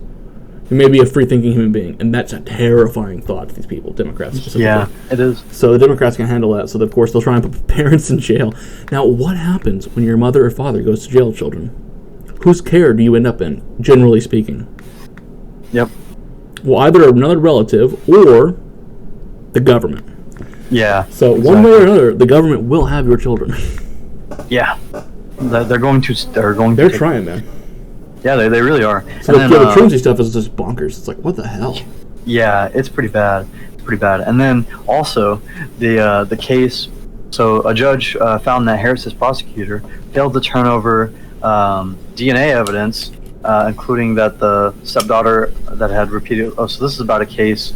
There was a guy on death row that they had evidence which would have proven him innocent. She refused to hand over the evidence. She wanted this guy to fly. Yeah. For her record. It was specifically, again, she's evil, but she's not necessarily just like satanic evil. It was because she wanted her record to stay clean. She wanted to have a good record on this. And so she withheld evidence that would have proven this guy innocent. Yep. And he was a death row inmate. Yeah. Real piece of shit. Mm-hmm. Harris, that is. not the death row inmate. Yeah. But, unbelievable. But, yeah, no, and then, and it wasn't just that. It was multiple times. So this is another one. So where a guy was charged with sexually abusing his stepdaughter and was put away by her testimony. And then a judge later found that her prosecutor failed to turn over exculpatory. Yeah, that evidence. So including that the stepdaughter had reportedly. I love how I can just perfectly pick up what words you're probably struggling with. Yeah. You make it too easy, Wyatt. Yeah, I know. So, including that the stepdaughter had repeatedly lied to law enforcement and that her mother described her as a pathological liar. So, yeah, no, it's really interesting that they failed to bring evidence, more, not just in the DNA testing thing, but in multiple cases. This is it's bad. It's a history of doing stuff. it. It's not just a one-off thing. Yeah. And the thing is like this stuff is not hard to find. It's not. It's really not that hard to find. Now that's all really bad and whatnot. That's pretty terrible. For me, what really gets me with the Kamala Harris is that she fought for longer sentences for nonviolent criminals because it was cheap labor for the state. But she is literally the closest thing I can think of in America to a modern day slave owner. Like, she actually, honest to God, owned human beings, or tried to at least. Yeah, and 100%. It's insane. Yeah, no, it's really human bad. trafficking is probably the exact parallel these days to slave owners. Yeah, but I mean, she was pretty damn close. You know, yeah, and I mean, and if you believe it's forced labor, because if you look at the 13th Amendment, there is an exception for slavery if you are the government. The government's allowed to own slaves as long as they have committed a crime.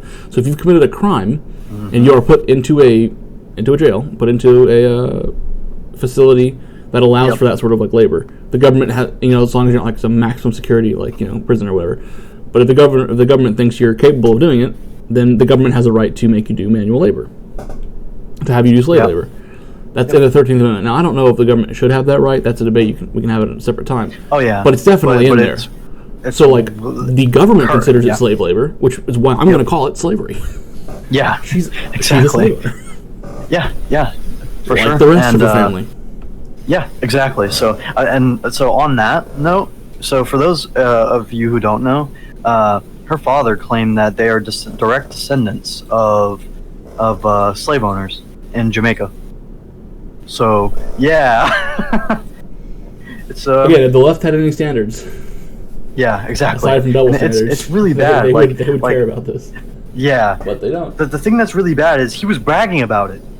Like, that's even worse. It's like, oh, she's an African American. She'll represent the African. She's half Indian, half Jamaican. She's not African American. Shut the hell up. Yeah. Her ancestors were not enslaved. Shut the hell up. Nope. No, they weren't. Her family was the one doing the enslaving. So it's like, oh my God, this is terrible. It's honestly, I don't give a crap because in the past she personally wasn't. I mean, she personally is a slave owner, but has nothing to do with her family. Yeah, no, it's just like a funny thing that like it's just a funny inconsistency in the left. Oh yeah. It's really funny to point out because the left is just still so focused on slavery. So I'm just like, guys, it was a long time ago. It's old news. Yeah. Yup, exactly.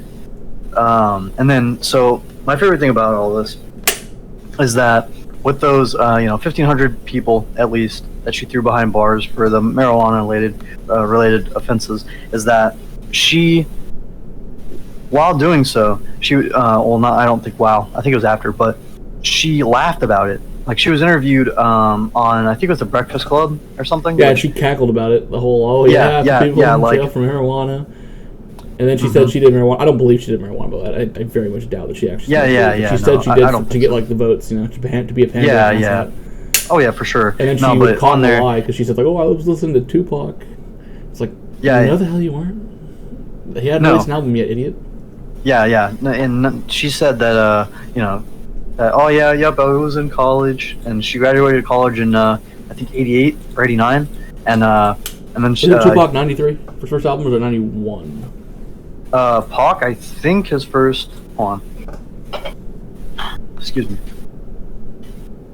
I should know this, but I sort of just. It's been a long ass time since I've listened to his first couple albums because they weren't as great as the later ones. Okay, yeah. So, Tupac's first album came out in 91. Okay, yeah. So that's.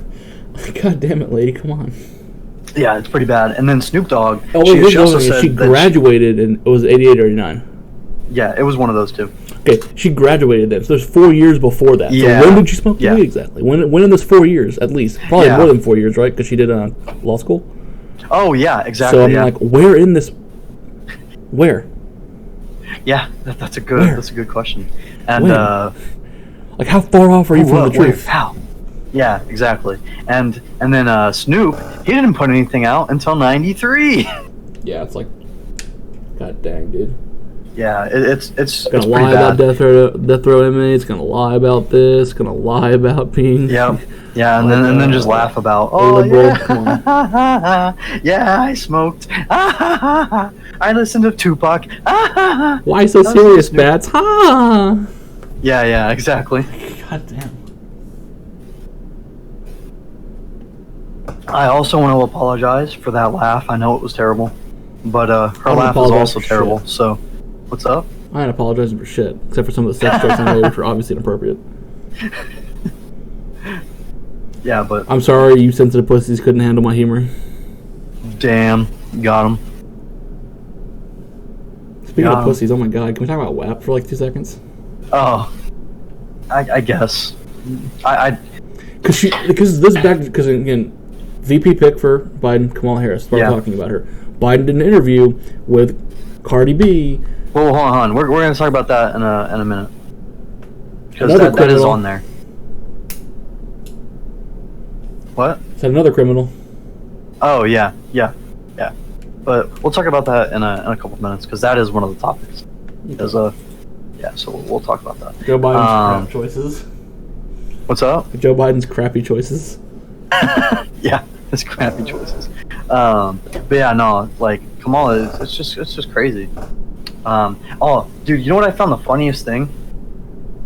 No. Is that she's not even, like, even if she was African American, she wouldn't even be the first African American, like, woman picked for VP. Yeah, that too. But then the Hillary thing as well. Remember? Did we talk about this? Yeah. I don't think we talked about this. Well, the Hillary thing, yes. But oh wait, maybe we did.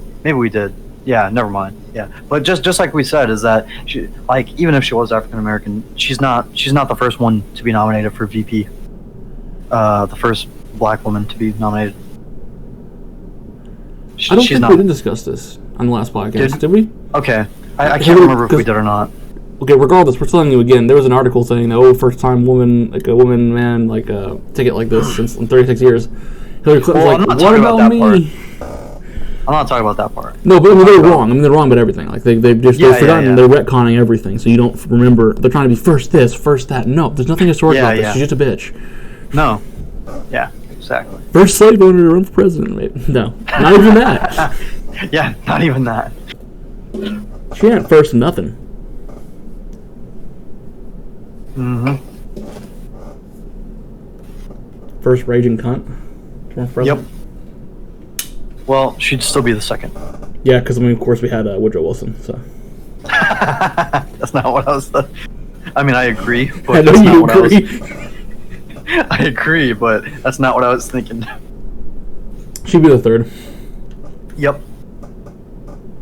Well, I don't know, man. LBJ was pretty bad. He wasn't a raging cunt. He was a classy jackass. I don't know about classy. Oh, well, he's classier than Woodrow Wilson.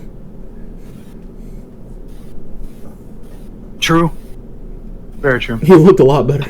And I don't think LBJ actually ran for president initially. He ran as VP. Oh, yeah, you're So, right. Yeah. Granted, he still obviously is running, but I mean, like, not the same thing. Yeah. Mm-hmm. Yes. Yeah, because he only got one term, right? Or did he get two? I think he got two. Regardless. Yeah, never mind, he got two. So he did run. But, yeah, he did run once, but I mean, like, initially, no. Yeah. He kind of lucked his way into it. Yeah. After the communists assassinated his boss.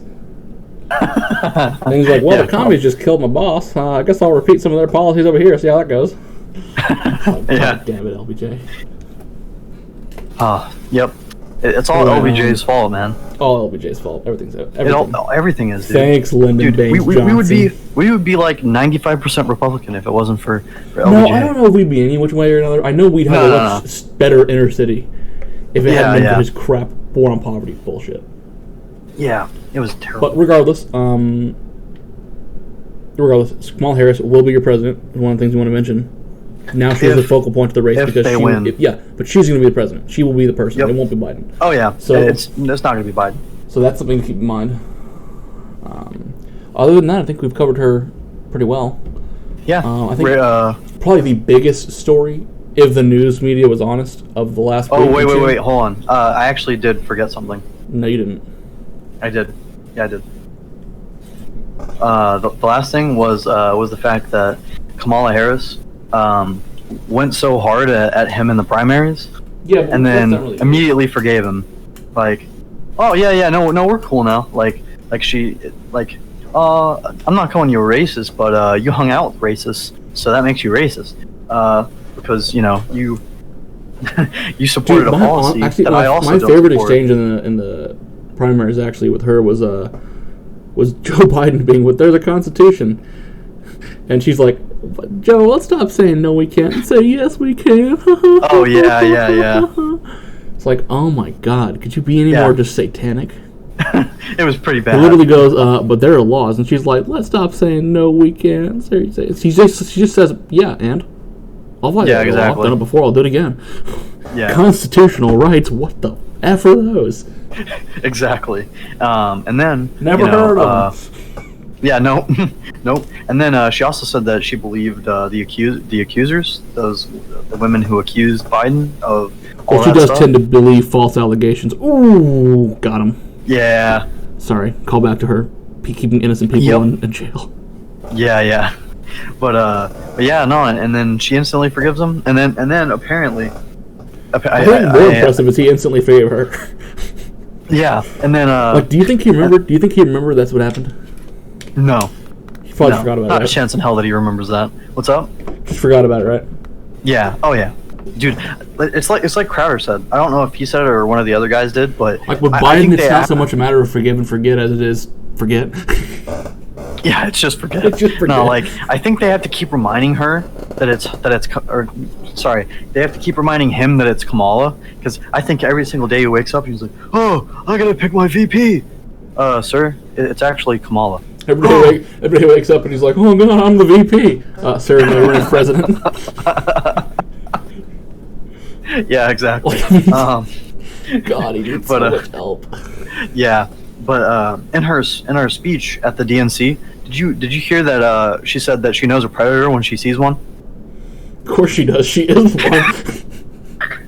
No, but I mean like. Yeah, I know. Straight She's terrible. Yeah, and I'm just like, Kamala, your running mate Hey, cut it. is one. Hey, cut it with the Bill Clinton jokes. Come on. Okay. Stop No, it. it's Stop not a it. Bill Clinton joke. No, I'm talking about It's Kamala. No, I'm making a joke. Like, Oh. like I know a predator when I see one. Dude, he's right there. Like, calm down. You can't say that about Bill Clinton. Yeah. Like, this is the DNC. What the F are you doing? Yeah. Exactly. But yeah, no, like it's just really funny to Do see. you like, want to get Epsteined? Like, shut up. Yeah. I just think it's funny. Like, and It's they hilarious. actually. Because they did ask her, I can't remember who it was, but somebody asked her, like, oh, well, you kind of attacked him pretty harshly. And she was like, it was a debate! Ah! It's politics. That's why I lied. Yeah, exactly. That lady is She basically just terrible. admitted that she was lying on That's national like television. really bad. Yeah. Like, okay, listen, I can understand, like, the nuance of it. Like, yes, obviously, Yeah. it's a debate. You're trying to tear him down. No problem. When you make this is the reason why you didn't get any support, though, because you made disingenuous attacks. Like, Tulsi Gabbard said 2 or 3 honest things about you, and your campaign collapsed, lady. Yeah. That is why her attack works, and yours doesn't. Because she was honest. Like, her attack was legitimate. It was a proper critique of you. You calling Joe Biden a rapist is not proper. And I don't even think necessarily that he is. I think he's creepy as hell, but I don't actually necessarily believe he's a rapist. I'm not totally sure I believe his accusers either. Like, I'm just not sure I believe any of that. Right, yeah. I'm not sure either. I mean, I haven't really looked into it. 'Cause I need more evidence for me to be convinced, put it that way. Yeah. And No, but I just don't really care holding up about to our Biden that standards much. for people. What's up? Instead, holding up to our standards for people, since we actually have consistent standards. I'd like more exactly. evidence before I claim that he was a rapist. Now, yeah, Bill Clinton, but- I don't need any more evidence. Dude's a rapist. But Yeah. I'm fairly positive. But no, Yeah. Biden, I don't... Like, before that story with Tara Reid, I really couldn't think of anything, actually, that was credible against Biden. Which leads me to believe he probably isn't a rapist. Yeah. He's creepy as hell, and he just demonstrates it on camera regularly. Yeah. But I wouldn't call that a rapist. The, Joe Sniffer. Yep. Yeah.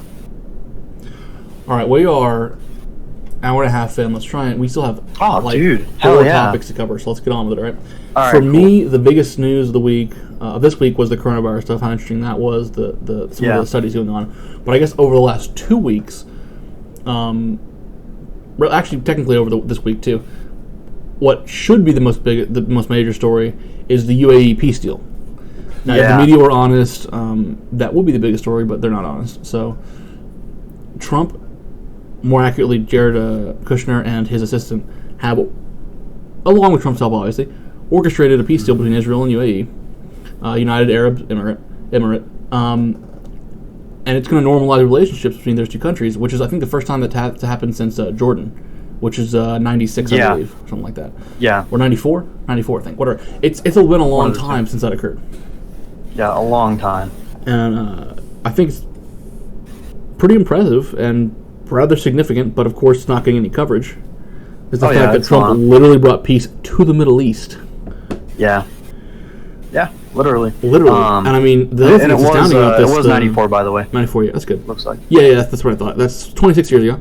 But the thing that I thought was really astounding about this was the peace deal is good. It makes sense. I can totally get behind the requirements for it. The cool thing was having a couple other leaders from the Arab world come on, supporting it, going, "Oh, we could sign on to one thing. We could sign on to this." Exactly, yeah. You had like 3 or 4 other countries go, "Oh, we could do this." It's like, what? Yeah. What the hell? Yeah, dude. Trump, it's only been 3 years. You already solved the Middle East. How the hell did you do that, dude? Like, yeah. Nice. Yeah, no, and dude, it's just good stuff, man. Like, it's great. This is awesome. Like, literally 3.5 years of Donald Trump will solve the Middle East. I mean, that is not a stunning endorsement of the man's capacity. I don't understand what possibly else could be. Yeah. Like, what more do you need? Man. Yeah. Exactly. Like, for me, the way he put down Iran the beginning of the year was all I needed to know, that I wanted him in office.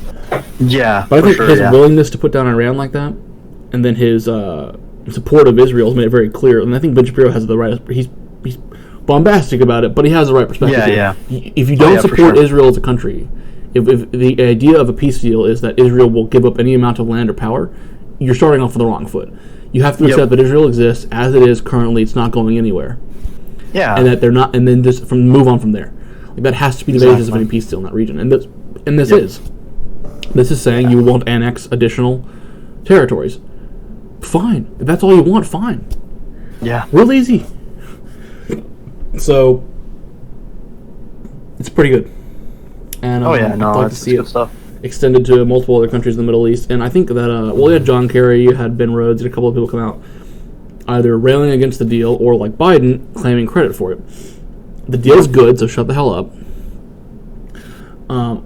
And if you want to claim credit for it, you can, to an extent, say that Obama has credit. It can be credited for this because he made the Middle East such an inhospitable, god-awful, like, terrible place to live, such an unbelievable dumpster fire because he supported Iran.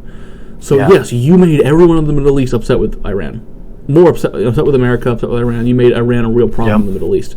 So now people are rallying together against Iran. Yep. So I guess, I'll actually give credit to Obama. Like, one of the things he did actually worked out pretty well. Yeah, but it's not because he wanted to. He wasn't trying to do anything good. No. As per usual, trying to do evil, too much of a fuck up to even do that right.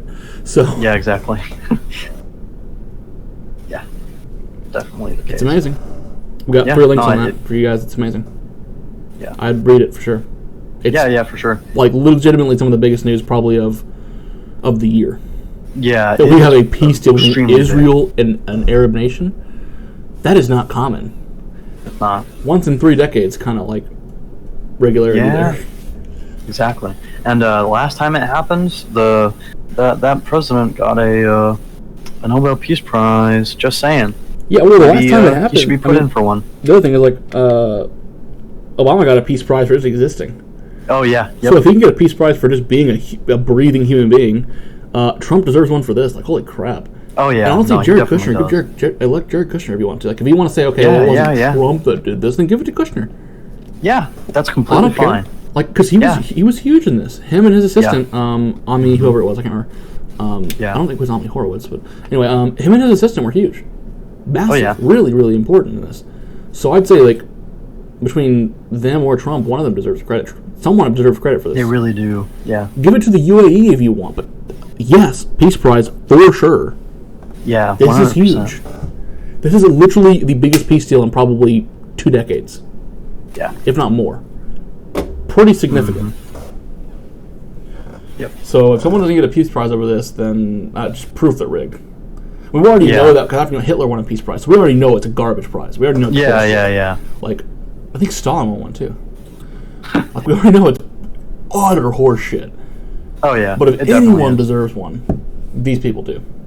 Yeah, 100%. But don't worry, he won't get it. And when all the other Arab nations join in and we get peace in the Middle East for the first time in like 3,000 years, they're going to be like, well, that was Obama. Shut the fuck up. Shut your dumbass mouth. Immediately. Opposite of the truth. Yeah, exactly. Opposite of the truth. It's the same thing. Yeah. Good job. Good job pointing that out. It all keeps coming back. The exact opposite of what actually occurred. Obama did nothing to help this. Yeah. Except indirectly and accidentally. Yeah, exactly. The truth is that Obama continued to have his policy way. It would not be this way. It would be absolute chaos in that region right now. How do you know? Well, because ISIS happened under Obama. Yeah. Libya happened under Obama. Yep. Like, you don't need a lot of... What else do you need? The dude's an asshole. I mean, he sucks at Middle Eastern policy. It's terrible. Yeah. For sure. I mean, you'd think a guy with such a hard-on for Muslim ideology could actually manage to get these people to work together, but no. No, he's terrible at it. So yeah, that was significant. I'd say probably really the biggest thing in the last 10 years. Easily. Mm-hmm. Yeah. Biggest foreign policy thing for a while. So that's pretty crazy.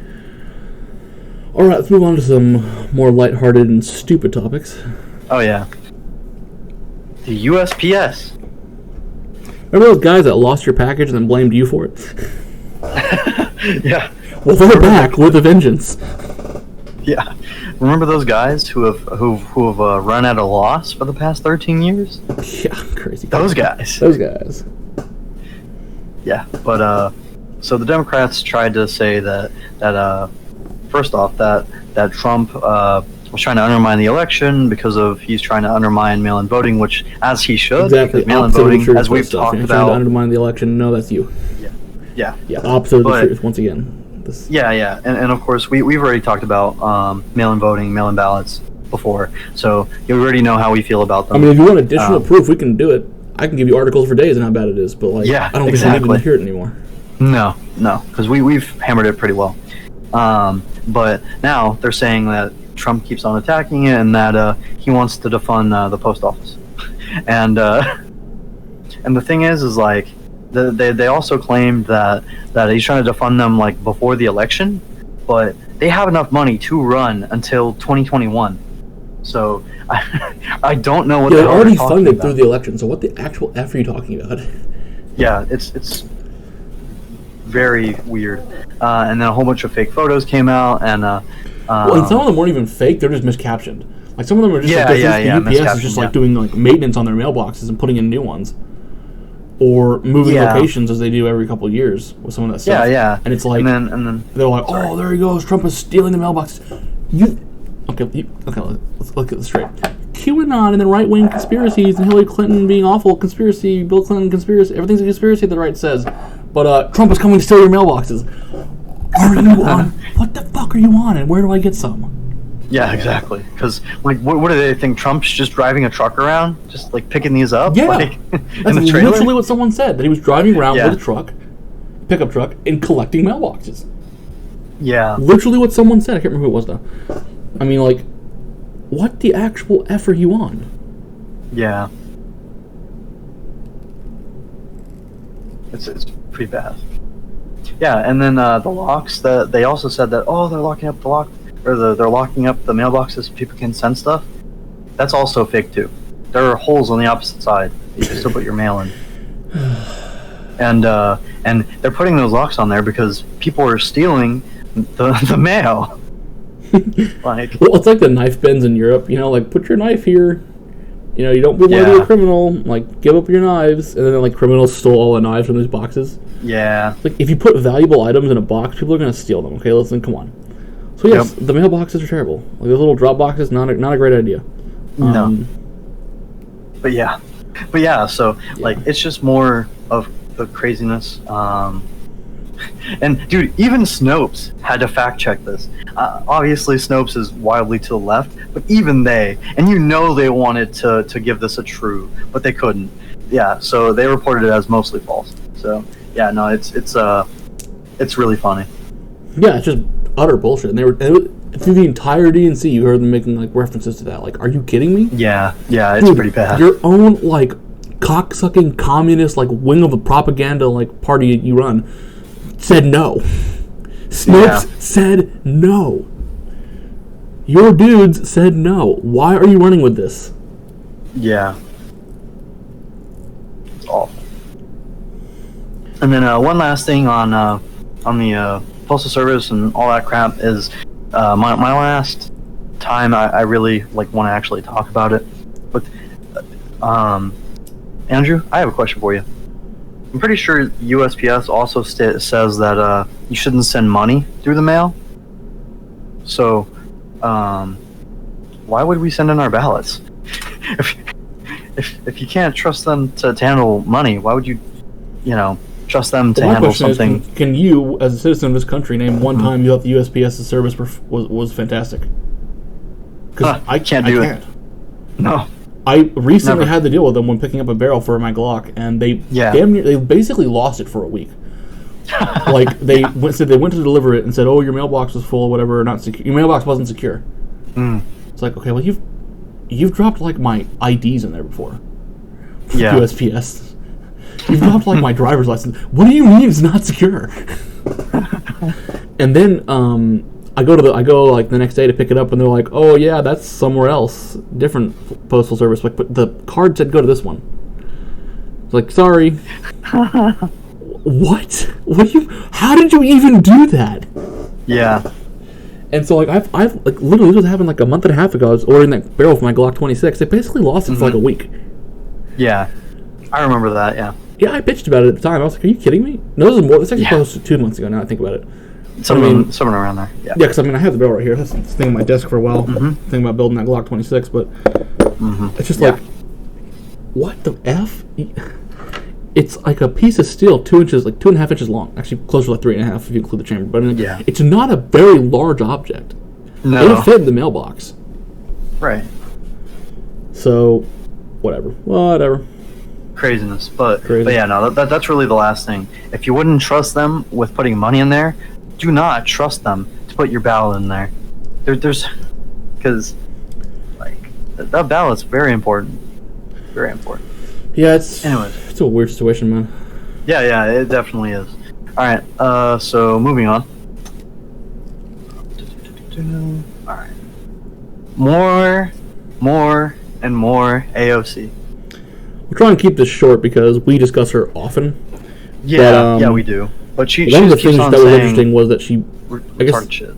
Yeah. But I mean, this is like an actual departure from her usual crap. That was interesting was that she went after John Kasich, and it's like, okay, listen, that is our job. We can attack John Kasich just fine. We don't need you to do it. Exactly. Secondly, he's there to advocate for your cause. Yeah. What the hell are you doing? Third, is your hatred for Republicans so strong that even those who convert to your beliefs and ideologies, you still can't forgive them? Yeah. Because if your basic premise is, doesn't matter what the hell you believe anymore, if you committed a sin once in your life, you're forever a tainted, disgusting, evil, bigoted Republican, then name me one reason that any moderate Republican right now should swing your direction, should go your route. Because if you know that you're going to treat them like that, if they know that they're going to be treated like John Kasich, why would they bother helping you? Like, no matter how they feel about Trump, like shouldn't you be like welcoming him with open arms, so you can encourage more Republicans to split off? But instead, you treat him like crap. Yep. Like what the hell? Yeah, 100%. You hit that nail right on the head. Yep, with that hammer. But yeah, no, 100%. Yeah, there's no reason for her to do that, except just not being able to get past that he's an evil Republican. Yeah, it says the Republican who fights against women's rights doesn't get to say who is or isn't representative of the Dem Party. Yeah. Okay, first and foremost, there are no Republicans currently, or ever for that matter, fighting against women's rights. If you recall, their platform in the 1860s was explicitly anti-monogamy. Or sorry, anti-polygamy. Oh, yeah. Polygamy. Yeah. They were a party literally created for anti-slavery and human rights. Do not claim the Republicans are unsympathetic to women's rights. They're not. You're an idiot. You're a dumbass. Yep. You're also a disgusting hack. Yeah. AOC. As always. So that right there on its face is a functionally retarded attack. I don't actually understand how she could tweet that and think she's saying anything remotely correct. Second, that dude's there to support you. I don't know if you've noticed this. Exactly.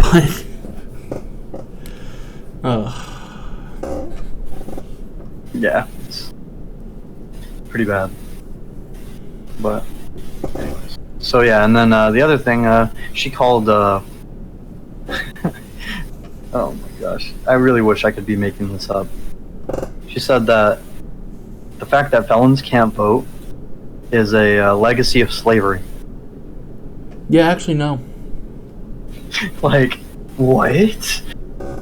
What the hell? That's like kind of more standard from her. Like, it's sort of crap I'd expect. Oh, yeah. No. It's definitely standard for her, but it's just like, okay, if you want to give them their rights back, okay, I'm just going to go give all the felons, an AR-15. Well, that is my question, is if you're going to say voting, if they're saying that human rights are human rights and felons deserve them, then felons should be, then forget background checks. Declare right here and now you don't believe in background checks anymore. Because those specifically weed out felons. Like, that's the point. Yeah, exactly. So, just right here, right now, admit that you think they should have gun rights. And then maybe I could agree that you actually have a principled position, but you don't. But you don't. You don't. Yeah. You want more votes. Exactly. Period, the end. But at the same time, you'll shame Republicans who want to vote for you.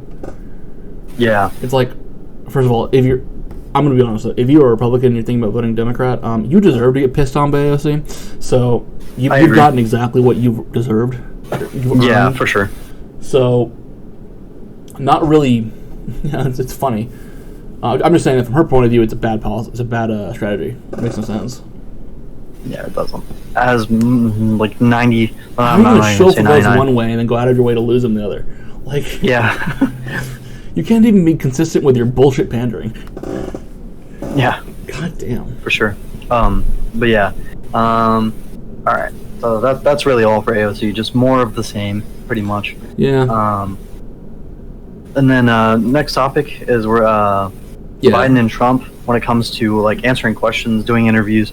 So close things out on a lighter topic, like because what? To close things out on a bit of a lighter note, because his last couple topics have been really frustrating, but this is just kind of funny.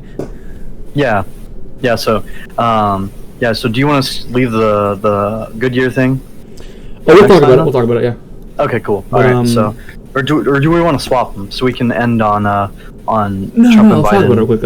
Okay, cool. Really, the only reason we're putting them against one another is one will hold press conferences where he gives like hours of content once every couple of days. Yeah, hours of content regarding answering questions, providing information, putting himself in the spotlight. Yep.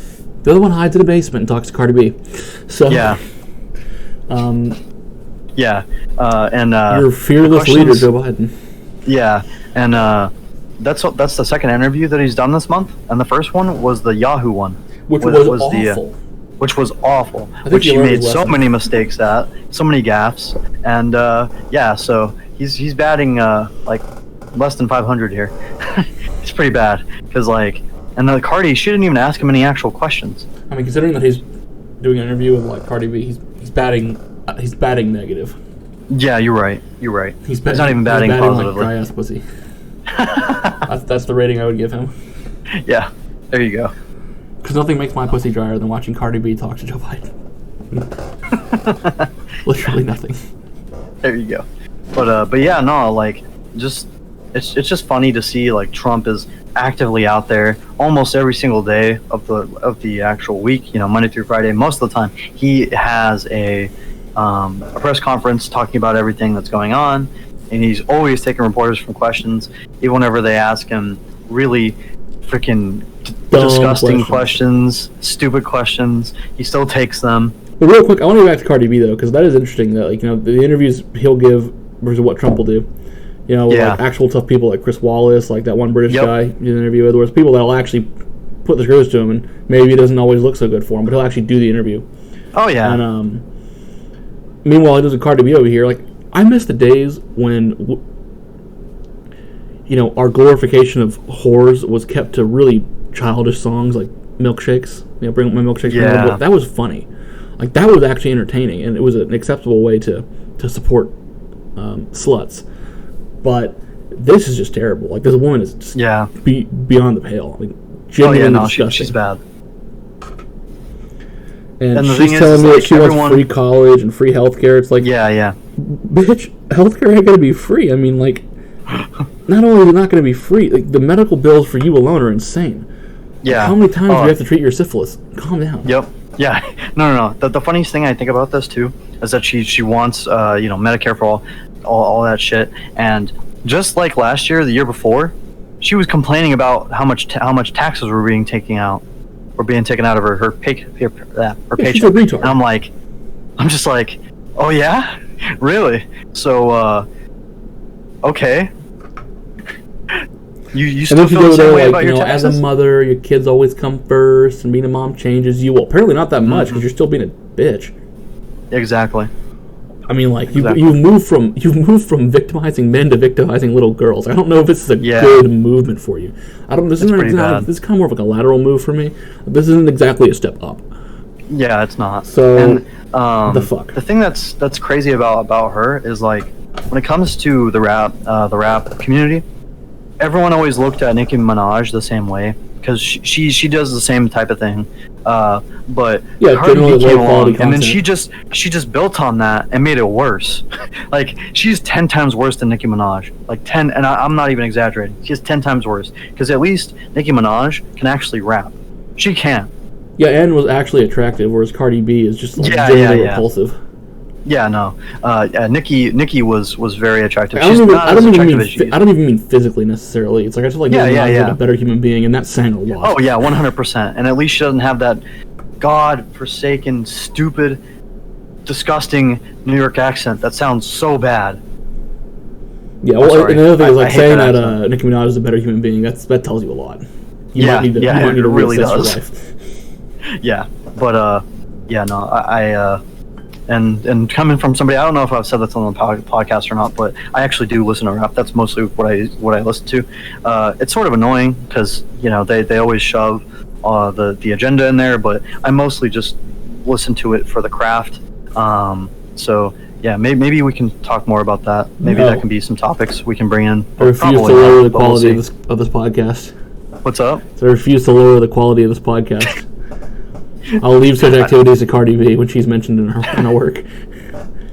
But maybe at some point I'll be able to squeeze something in, convince Andrew to at least do. You can't squeeze nothing in my wet ass pussy. It's not for you. Yeah, but maybe we can get a segment or something, like an album of the month or something. What's up? That burp she did. What? Okay, I'm not gonna lie. I actually didn't mind that because that was just legitimately funny. Oh yeah, no, it was funny. Like, I don't think she meant to be funny though. That was just her being such an ungodly spaz, and I was like, holy crap, that's hilarious. Oh yeah, no, it's freaking hilarious. It was so fun to laugh. I wasn't laughing with her. I was laughing at her. Like, put it that way. Exactly. Like, I was laughing at her, and then we need free healthcare. We need free this, we for that. Burp. Yeah. Nah. Way to undermine everything you just said. Yeah, exactly. And I really liked everyone's reactions to it. I didn't know how stupid you were before. I know it now. Yeah. Nah. I love Crowder's and the Hodge Twins' reaction. The Hodge Twins video was amazing on it. What? The Hodge Twins did a video on it. It was amazing. Yeah. That's what I was talking about. And they were like, "What even is? What is that?" And I just started laughing because I'm like, oh man, this is great. This is great in stuff. The context that she used it, I don't know what it means either. Oh yeah. Like, in the context that she used it, I don't understand why she would put that there. Well, it's just because, like, it's just like when you're rapping, and then because it's an ad-lib, so she just pretended that she was rapping and then just did it. That's why she did that. Like, No, because the context she put it in was so bad. Like, I would understand it in other contexts. That's just right? how she talks. She talks like that. That's like, if you listen to like any of her other interviews, she does the same thing. Like when she's being interviewed, like she'll have a statement and then she'll just blurt out an ad lib like that. It's just, and it's not just in that context that she does it. She literally does that a lot. Well, that's what I mean. Like, it's contextually nonsensical. Like, well, yeah, it's nonsensical. There are contexts like, for that. That's just how she acts. Yeah, but there is a context for that onomatopoeia, you know. Mm-hmm. But like, not where she puts it. So it's like, because it was just so awkward. It's like the end of it's like, you know, yada yada yada. This is this, and then like right at the end of the, yeah. Stop it! Stop it! No, don't stop it. I want to laugh. Don't stop. Believe it. All right. God damn. I have stopped believing in humanity. It's. I'm done. Cardi B's ruined humanity for me. Mm-hmm. Oh, that's Jesus. All right. So on to our last topic, Goodyear. Basically, I'm sure everyone heard about the slide that came out banning, MAGA hats and Blue Lives Matter and stuff like that, but allowing Black Lives Matter and LGBTQ plus. Yeah, it was. I mean, well, the interesting thing there was Trump calling for a boycott, which the right, just generally speaking, doesn't do. Yeah. So, I guess we're bringing it up as my personal opinion is this is a bad company to start with, because it seems to me that they were just trying to avoid some trouble politically. Mm-hmm. They were just trying to be non-controversial and whatnot, and they were just trying to avoid a bunch of crap. And they got it anyway because they happened to take off the president. But yeah, I think there are companies like Starbucks, like the NBA, like like Ben and Jerry's, companies that go out of their way to say, "Oh no, we're like communists." Yeah. We actually want to destroy this country. Like, there are companies out there that are, like, morally speaking, actually bad. Yeah. And my question is, do we start boycotting? And if we do, are we going to boycott every company with a policy we don't think is necessarily fair politically? Yeah. Or are we going to go after serious moral problems? Like, how petty are we going to be with our boycott? Yeah, exactly. Because for me, I don't necessarily care about the political. Like, for example, like the Starbucks people saying they weren't going to serve cops that one time. Now, I know that isn't their policy, but they had a bunch of locations do that. Where the staff decided they weren't going to serve cops. It's like, okay, well, now I'm never going to shop at Starbucks again. Yeah, no, absolutely not. Because I used to like a couple items in the menu. I'd go in there once, like, maybe every couple months and grab something. But it's like, now it's like, no, never. Yeah, you will never, ever get my money again. This way, anyways, because it gives back. It brings support to the local coffee shops that actually do have better coffee. So. Yeah, man. Well, first of all, like, I'm not in Starbucks for coffee. Yeah. Because. No, I get the hopped up, like, sugary drinks and whatnot they call coffee. Yeah. But, like, yeah. Like, but I would always just get the only thing I would get there would be a frappuccino, a mocha frap, and I would just get a buttload of mocha. So that's all I have to do is if I want to have a mocha frap, I just go to another place. So, but I'm not really. I can live without them. They're not really all that good anyway. But yeah. No, Starbucks terrible. I mean.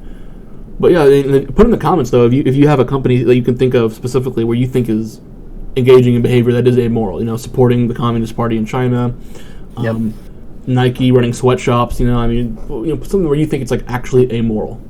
Yeah. Like legitimately, like morally bankrupt behavior. If you think you have a company that as such, I think EA is one of them, right? Where you had like the Battlefield 5 come out and people are like, women who have women amputees didn't actually fight in World War II. Yeah. And the guy that DICE was like, I don't give a shit. I don't give a crap about the fans or history. It's like, okay, that's actually bankrupt. That's morally that's a bad take because you just explicitly said I don't give a crap about what I'm talking about. You do a game dedicated to World War II, so you don't give a crap about the history. That's a problem. Then you go out and you say I don't care about what the fans think. That's a problem. You're making the game for them. So that actually there is practices I would consider to be morally bankrupt. Like you've proven to me your ideology is more important than your integrity. Yeah. Happy to not give EA or DICE any more money, Yep. So, but yeah, pick a company, list it in the comments, or a couple companies that you think are morally disgusting that we should bankrupt. Or in the comments, tell me, do you think we should be doing this? Do we think that we should be boycotting companies that are for any reason, good or bad. Like, should we engage in that sort of activity? I think there's a legitimate case for it, where the company has actually done something to deserve it. I'm more than happy to do it. But I just don't know if Goodyear is a good place. I don't know if this is a good year for Goodyear. Hey. Anyway, I don't know if this is a good place to start. Yeah, I don't know. I don't think it's really that great of a place to start either, to be honest. Like, it's like you said, I think it really should start with another one that has done more egregious things. Yeah, like crap that's like genuinely disgusting. Yeah. Because this to me just seemed like them trying to avoid controversy. Yeah. Now, I don't like how they did some stuff, but I mean, the whole, the Black Lives Matter and LGBT stuff, that's not political. No, it is political, actually. It is. And they did double down on the fact that... Yeah, so actually, now that they've doubled down on it, I'd be willing to say, okay, maybe we should boycott them, because they're telling me right there they have a political bias. A bad one. That actually is pretty disgusting. Because, again, I would be totally cool if they just said no politics in the workplace. You can't wear any shirts that support... That'd be totally fine. Like, your brand is tires, dude. You don't need to be political. It's okay. But we may start a list of companies that would be a good choice to boycott if we decide that that's what we want to do collectively as conservatives. That would be my recommendation to the conservative movement at the moment is if you're going to do a boycott, please get your crap together and do it right. Don't act like the left. Don't be such total sissies about it. Just boycott everything you don't like. Yeah. Don't boycott for religious reasons. If you have a company that has, like, say, Muslim beliefs and refuses to sell bacon, don't boycott that. Like, come on, guys. No, because that's their business practices. That's their right. And there's nothing morally... There's nothing that's, like... There's no evil being committed there. Yeah. If you have a company that's Jewish and refuses to do non-kosher products, period. Yep. Or refuses to allow non-kosher things in their areas. Yeah. Like, you go to a Jewish-run movie theater and they're like, we don't do anything but kosher salt in the popcorns, and you find that offensive. Like, shut up. Yeah, for sure. But I mean, like, if it's if it's just business practice, it's business practice. If it's just the personal beliefs of that company, it's the personal beliefs of that company. A little bit different than actions that are actually proactively evil. Yeah, definitely. There is a difference. Same way we wouldn't want you boycotting people at like a Christian cake baker. It's like that. It's ridiculous. He has a right to do that. He's not infringing on anyone else's rights. He's not being an ass about anything. Not supporting the downfall of the country. But I mean, yeah, there's plenty of companies I think that actually are pretty awful. Certain pharmaceutical companies, right, that jack up the prices. They know for a fact they can charge a lot less for a drug, and they don't even. And the thing is, like Martin Shkreli was a good example where people got mad. Where I didn't think it was actually. I thought it was actually not justified because he was saying that he specifically jacked up the price because he wanted to increase research for like certain drugs. Right. And as far as we could tell, that was true. Like, I haven't found a lot to the contrary of that. Like, I don't know that he was lying, and so I don't think he was done right at all. But I'm sure there are plenty of companies out there that jack up the price just because they can. I'm sure there's some pretty bad greed in the pharmaceutical business. I'm happy to go after some of those guys. I mean, you name it. If there's a good reason to do it, we can boycott it. But I don't see this Goodyear thing as necessarily the best start. Now that they've doubled down, there's a better argument for it, for sure. But we'll see. I mean, again, in the comments, if you'd like to give your thoughts, we'd appreciate it. You can comment on anything you want, not necessarily this, but specifically I would like an answer to this. As a conservative movement, are we going to boycott stuff? And if so, what is the criteria for that? What's the standard that has to be met? Yeah, agreed. There's obvious stuff that we can agree with. Boycott Planned Parenthood. Don't go for any services, regardless of what the services are. Planned Parenthood. Okay, makes sense, right? Easy stuff like that. But some of the more tricky ones, what's our standards? What exactly do they have to do before we say we won't spend money there? Exactly. So I'd just like to know. Like to hear your thoughts. Yeah, definitely. No. All right. We wrapped up pretty good. Where are we at in time? I think this is we're still recording, so I know. But we cut this at exactly 2 hours and 3 minutes. Those just typically are what we do for programming. If you guys want additional content, feel free to comment that as well. Maybe tomorrow we'll cut something for you guys. Maybe. If you feel like that week off was too much. But ideally we're going to stick to our 2 hours an episode. Yeah, definitely. All right, Wyatt, closing thoughts? Yep. So I just want to, once again, thank everybody for watching, listening, and let us know what y'all think in the comments. If we need to change anything about what we're covering, if you think that we missed something that was important, let us know, and then we'll at least address it if we feel the need to. Also looking for a consensus on topics, though. What is your favorite things to hear about? Foreign affairs, just general politics, the drama of politics, state stuff, local. Again, we're doing this to the internet, so we're, of course, based in Texas, but I assume a lot of you aren't. So, do you want to hear more about what's going on in Texas from our perspective? Do you want to hear about what's going on in America? What do you want to hear about? What sort of level do you want to hear about affairs on? World, national, state? I'd be interested to hear what your opinion on that is. Which region are you most concerned about? Right, yeah, absolutely. Do we need to discuss more about Democrat states? I know a lot of you guys listening obviously can be more Republican-leaning. Do you want to hear more about how Democrat states are screwing things up? I know there's some podcasts dedicated to that. So if you have any particular thing you're interested in hearing, genre specifically, please let us know. Yeah, absolutely. So once again, thanks for watching. This has been the Peak Politics Podcast, episode 6, and this was recorded on, once again, the 22nd of August. And see y'all next week.